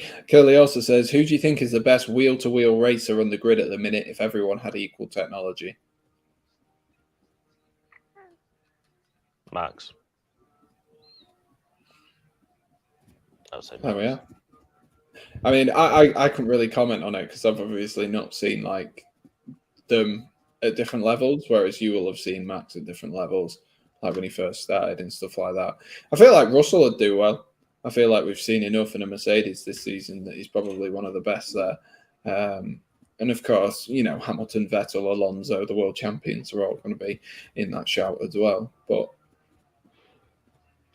the way that Max in terms of when you're talking wheel to wheel, you're talking about just people with raw pace, and there's quite a few drivers on here that do have like incredible raw pace, but just don't have the machinery to show it. I think Pierre Gasly is one of them.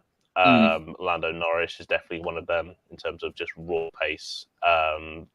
They are incredibly quick. Again, Verstappen is up there, Russell's up there. There's a few drivers that I can definitely say won't do very well. Latifi. Sorry. Yeah, Latifi, Stroll. I would even say maybe the likes of Esteban Ocon probably wouldn't do very well in sort of like a straight fight. Yeah.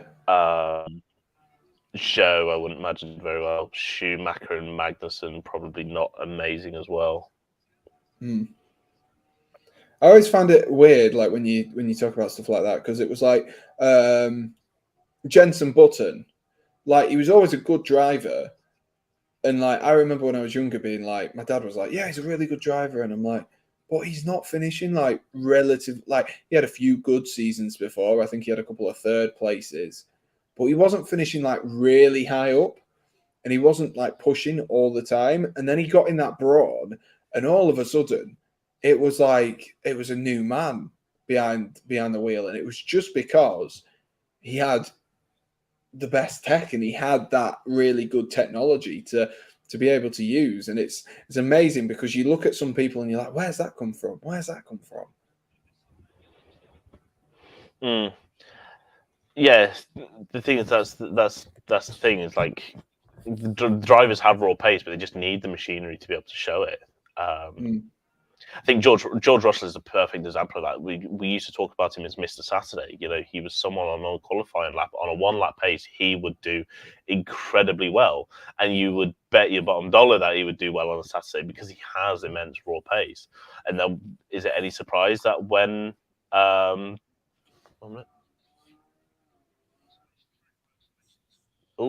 Stroll is being forced to pits. Shame. Classic Stroll. But and he's retiring. Shame. The first non-Ferrari retirement of the race. Yeah, still not seen a crash. We've got 3 laps left. I'm not hoping for a crash, but I was, people made it out like it would be. And Oliver asks, has Alonso crashed yet? No, he didn't. Oh, okay. That's not very helpful. No, he definitely hasn't. Well, then, this is... I don't think Ricciardo's even going to get on the back of Alonso here. Norris isn't even really getting on the back of Ricciardo here. No. But if you did notice, Alonso did up it slightly because the gap to him and Vettel is closed by about 0.7.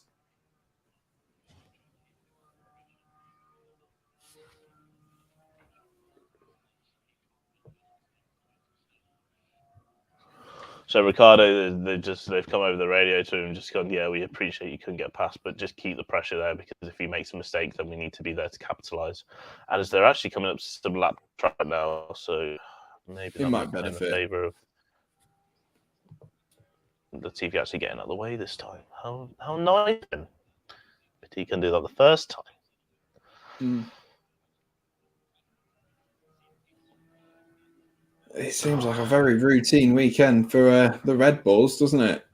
A very, very routine weekend for them as they sit first and second with George Russell, 40 seconds behind Max Verstappen? Over that, yeah. Almost like 42 seconds behind. Incredible. We've got about 2 laps left, ladies and gents. We're on lap 49 or 51. If you haven't already and you are enjoying this, do be sure to smash that like button and do hit subscribe as well. And make sure to check out Louis on the Grid Talk podcast as well. If you want to, keep up to date and listen to more of Louis George Edwards. I don't know why you wouldn't. So, Why not get yourselves down there? It is mental to me as well that the gap between Mick Schumacher and Tsunoda is nearly as big now as the gap between, is nearly as big as the gap between Verstappen and Russell, which is mental, and it shows. I'm sorry, Mick, but the pace just hasn't been there. I mean, Latifi has said 52 seconds, so the gap between Mick Schumacher and Latifi is bigger than. Yeah. It's mental.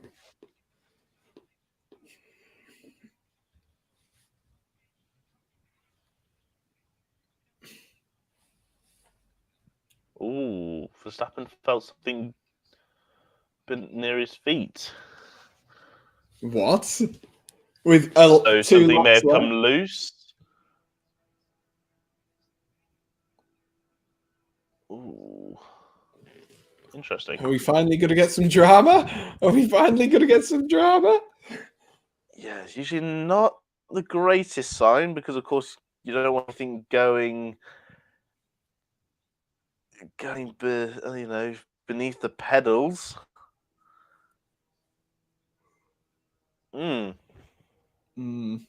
I think he'll be fine. I mean, he's got 2 laps to do. Realistically, a lot of the time it takes him a few laps, doesn't it? There's every piece of wood that I've got in the room right now. Lando's just creeping up on Danny Rick now as well. I think he's in DRS though. Curly says, hope they don't mess about switching the McLarens. Too risky to take the points. They've got 12 seconds on Ocon. Why bother pushing? Yeah, I mean, they should be happy with the points that they've got now. What have they got? They've got, I can't even work it out off the top of my head, 5 points? What's that? Okay. How many points? 6 points. Fair enough. Yes, 1, 2, 4, 5. No. Yeah. How can anyone see? Well, no, I'm just trying to figure out the points. It's 25, 18, 15, 12, 10, 8, 6, 4, 2, 1. Yeah. 4, 2, 1. Yeah. I didn't know if it was 3, 2, 1. Norris having a little go over the radio. How fun. This is going badly. We're on the final lap of the race as well. And Lando, I have a feeling, is going to push really close and just give it a full send. I think Max is still behind these two, so I don't think he's lapped them yet. So they technically have 2 laps left. I think they're still on lap 50. Good point. Yeah, Max is only just coming through the castle section now as they're approaching the final sector. So, this is going to end in tears. Yeah, this is going to end in tears. Curly says the hard tyres will be coming into their window now for Norris. This is why I don't like Norris, says Curly. This is going to end in tears. Don't do it, Lando. Don't do it. I love you, man, but don't do it. Don't do it. Let's go, Lando. Let's go. Oh my God, the two best buddies. Don't you dare! Thank God. All right.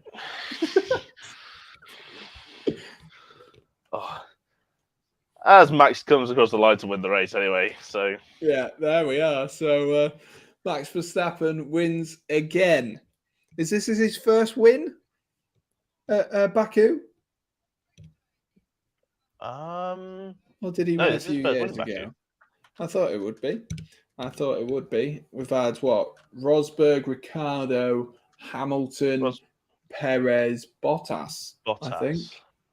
And now Max Verstappen.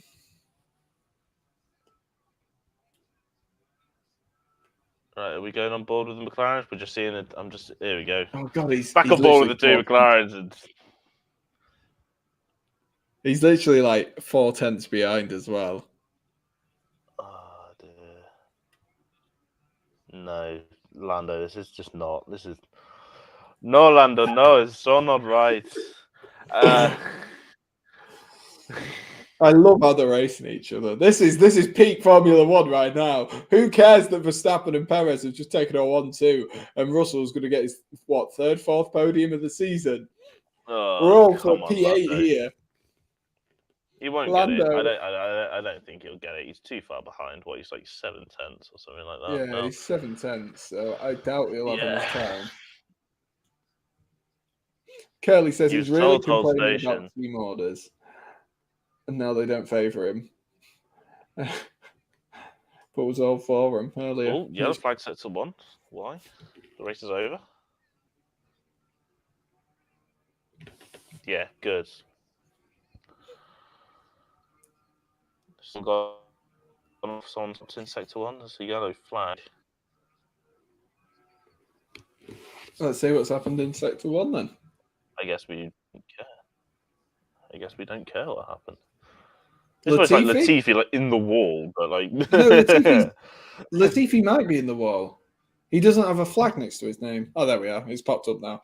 That was weird. It wouldn't surprise me if Latifi was in the wall. Ocon is the only person who's now just crossed the line to not take the flag, and that is a race over. I swear to God, if Lando complains about team orders after the race, Curly's feeling defensive about his precious Daniel Ricciardo. And unsurprisingly, Max Verstappen gets himself another race win. And that's huge. I'm just surprised we've not had a crash. That's all I'm saying.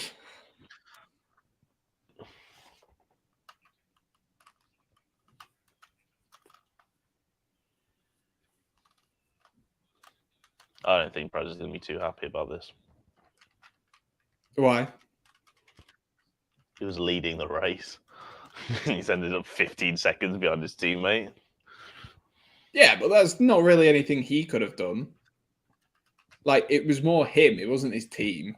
They didn't put him in the predicament of it. He was just slower. They told him not to fight because he was slower. He was losing traction. He was losing time every single time. Did get fastest lap, though.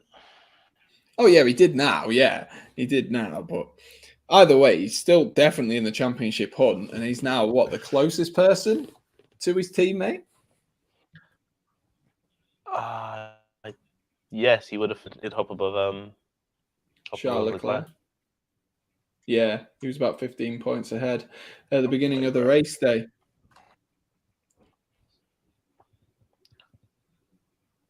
Very nice. And that, for George Russell, means he's still yet to finish outside the top 5. Talk about best of the rest, eh? Talk about best of the rest. And the fact is that even if without retirements, he still would have done it as well. Let's face it, he still would have just finished 5th. Yeah, he would have done. Mega job, again. Yeah, great stuff. Really, really good stuff from George Russell, Mr. Consistent, and of course, decent race for Red Bull. I mean, they're going to scream and shout about it, and why not, eh? Why not, eh?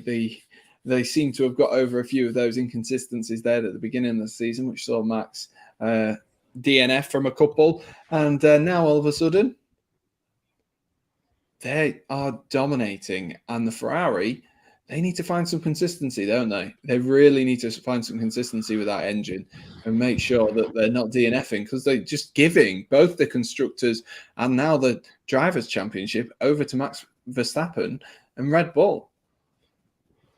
Yeah, this is a big loss, both in the constructors and drivers' championship for Ferrari. Both drives out due to mechanical failures, which means that you can't point anything, other than the direction of the Ferrari team. There's nothing that Sainz could have done. I think Sainz would have been easily able to settle for a nice 4th place today. I think that would have been where his race would have gone had his brakes not failed. And I think Leclerc, they'd gone for an interesting strategy. They could have maybe made it work. With the VSCs and everything, I think it would have been a big ask to get to the end of the race on those hard tyres. But something else could have happened. We did see other retirements, other VSCs come out, could have played into the hands of Charles Leclerc. And God, I'm seeing Lewis Hamilton cannot get out of his car right now.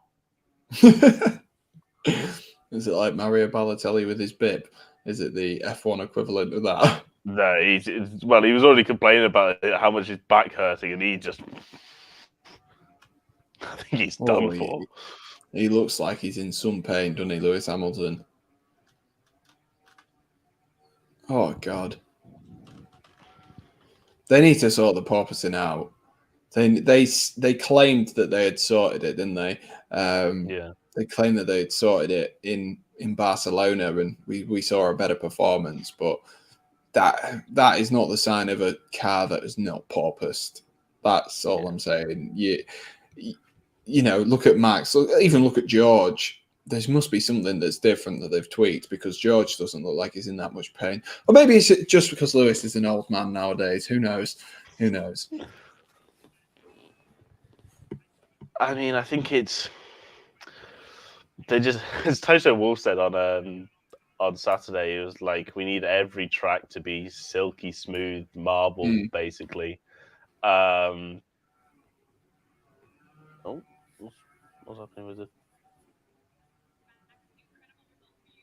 That was weird. No, to do the post-race interviews, George Russell comes up. It looks like Norman Shift was about to ask him a question, and then he leaves. That was weird. Oh yeah, that is weird. He just kind of looks really awkward at the time. That was really and then now Max is coming. Yeah. Classic team orders. Max takes it away from anyone else. Watching 52 laps must be boring, or how many laps this is. I mean, you nearly got that nailed on. It was 51, Fraser, but it's not boring. It's definitely not boring. It has its highs and its lows, but so does any sport, to be fair. So does any sport.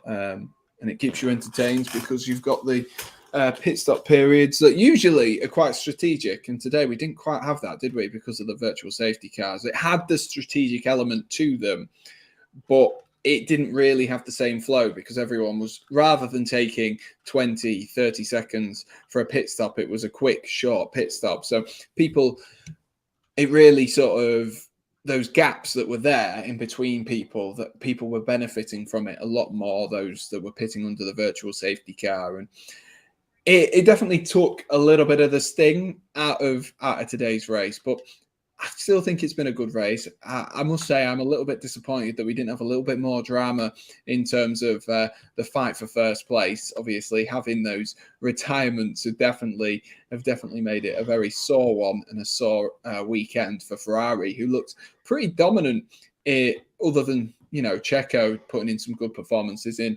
FP3 and qualifying. But, you know, it's one of those things, really, that Ferrari, they're going to have to sort it out, because it's not anything to do with their drivers there. You saw Charles Leclerc, he was cruising. He was really far away. He was really far ahead at the front, and he just needs to do more, doesn't he? They need to do more to stop these Ferrari drivers from putting in decent performances. And now you look at them. They're now how many points behind in the constructors?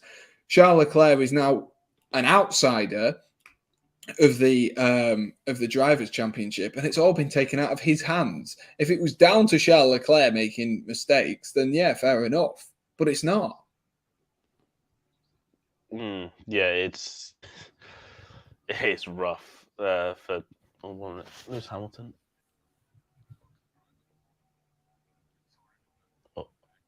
Oh, so Toto's coming over the radio after the race to basically apologise to Lewis for how bad the porpoising is, as they show a replay of him struggling to get out of the car, which is just rough. Yeah. He looks like he's in so much pain, doesn't he?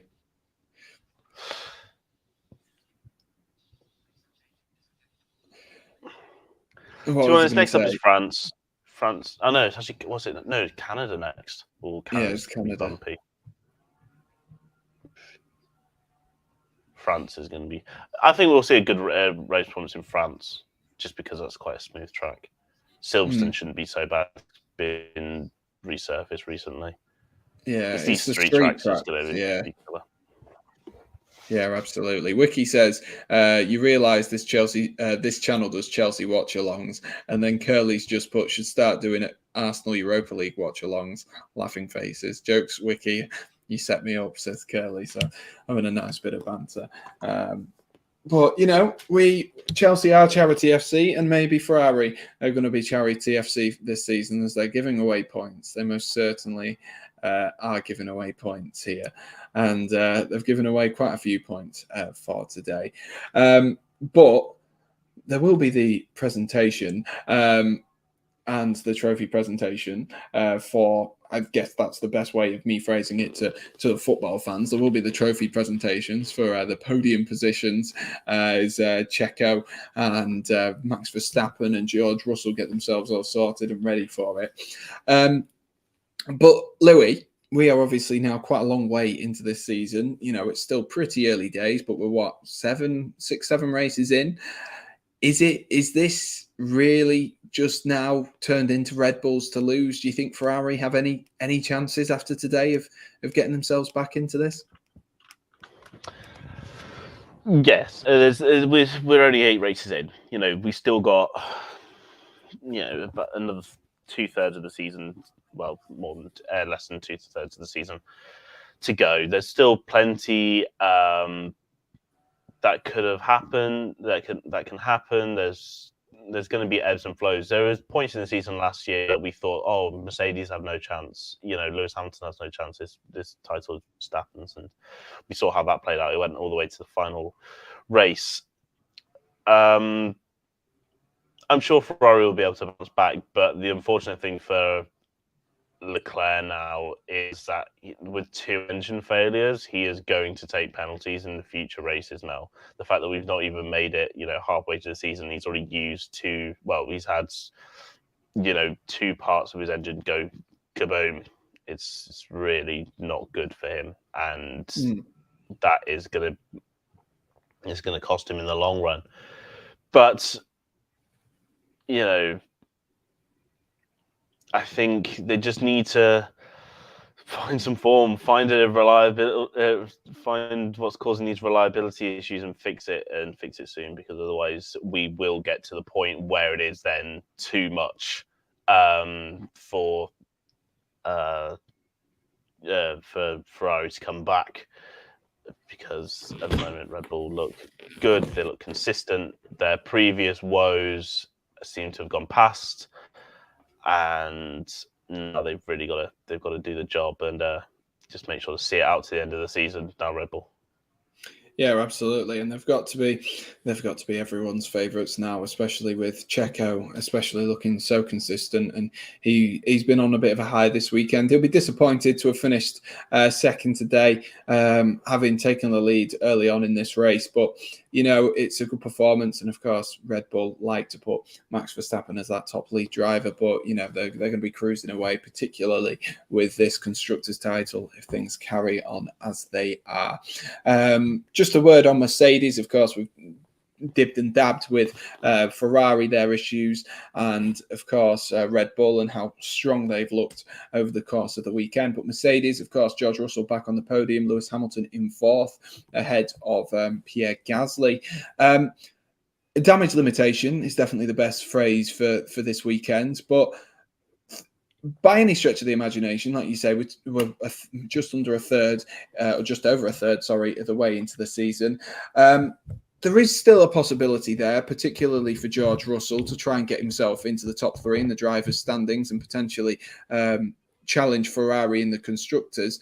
Do you see that happening, or do you think, let's take one race at a time, let's see how they are next week, or when they get to France on these smoother tracks, see where they are there, and just take it one race at a time for Mercedes? Is that the important thing for them to do?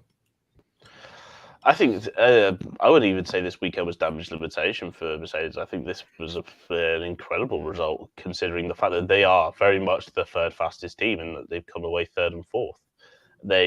They are doing exactly what they need to at the moment this season. They are taking points when the teams in front of them fail, even when their car is not the fastest. And when Ferrari have 2 retirements, Mercedes need to be there to pick up the places, and that's exactly what they've done today. They finished 3rd and 4th. It's solid points, and honestly, I don't expect Mercedes to finish higher than 3rd in the constructors this year. I think it's a big ask to say that Mercedes is going to challenge the likes of Ferrari for that 2nd place, because the Ferrari is much faster. We see in quali that Mercedes were almost a second off at times of the front teams. So that's just it's gonna happen now, and Mercedes, they're not going to cure these porpoising issues overnight. We've seen that. They said they clearly haven't, and there's going to be races where they're going to do well. There's going to be races like that. This is going to happen to them.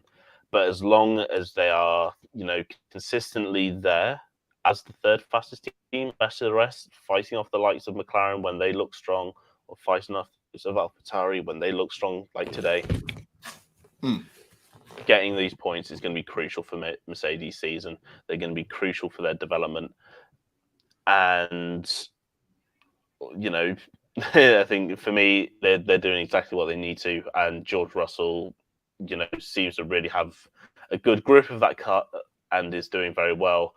It just now needs to come down to Lewis Hamilton to maybe be a bit more consistent. But it's clear that car is killing him at the moment, and I honestly don't blame him. You see how much that car bounces, how much it shakes in a straight line. I'm not surprised he struggles so much. Absolutely. Right, guys. We are going to call this an afternoon here. Thank you to those who have watched throughout. I really do appreciate it. And we will catch up. We'll be back with some more football content soon. I am away from next Thursday, the Thursday after, as I'm going to see Erin. I'm off on holiday to Italy. So there won't be any content between that period, but I'll try to get something else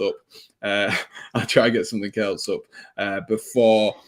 Before I go on holiday, even if it's just sitting through however many hours of boredom, watching if there's another England game.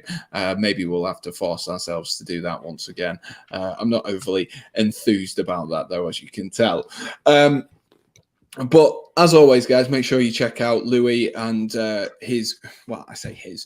Grid Talk podcast that he features on quite heavily as a sports media writer. I forgot to introduce him correctly today, like he gets introduced on Grid Talk. But yeah, do be sure to check out the Grid Talk podcast as well. Great group of guys and girls who run that, and very, very good podcast. So if you do have a spare little bit of time, make sure and go and check those out as well. And if you think, actually, I want to listen to Louis a little bit more, then make sure to go over and listen for there. Anything else to add, Louis, whilst I'm rambling? Other than the fact that we actually will be going live for the post-race show in just over an hour. So if you want to check it out, here we go live then, and then we'll hand a preview on Monday. Awesome stuff. Right, guys, we shall leave you there. Thank you again for those who have watched along with us, and hopefully you guys have enjoyed it. Like I always say, if you have, do be sure to smash that like button for us, and do hit subscribe if you are new to the Sam Redgate-Large channel. Max Verstappen gets another win this season, and Ferrari, they keep having problems, don't they, Ferrari? And the title fight goes on, but it's looking more so between Max Verstappen and Sergio Perez rather than Charles Leclerc, as we all expected. Right, guys, thank you for watching. And most importantly, guys, do stay safe. Cheers.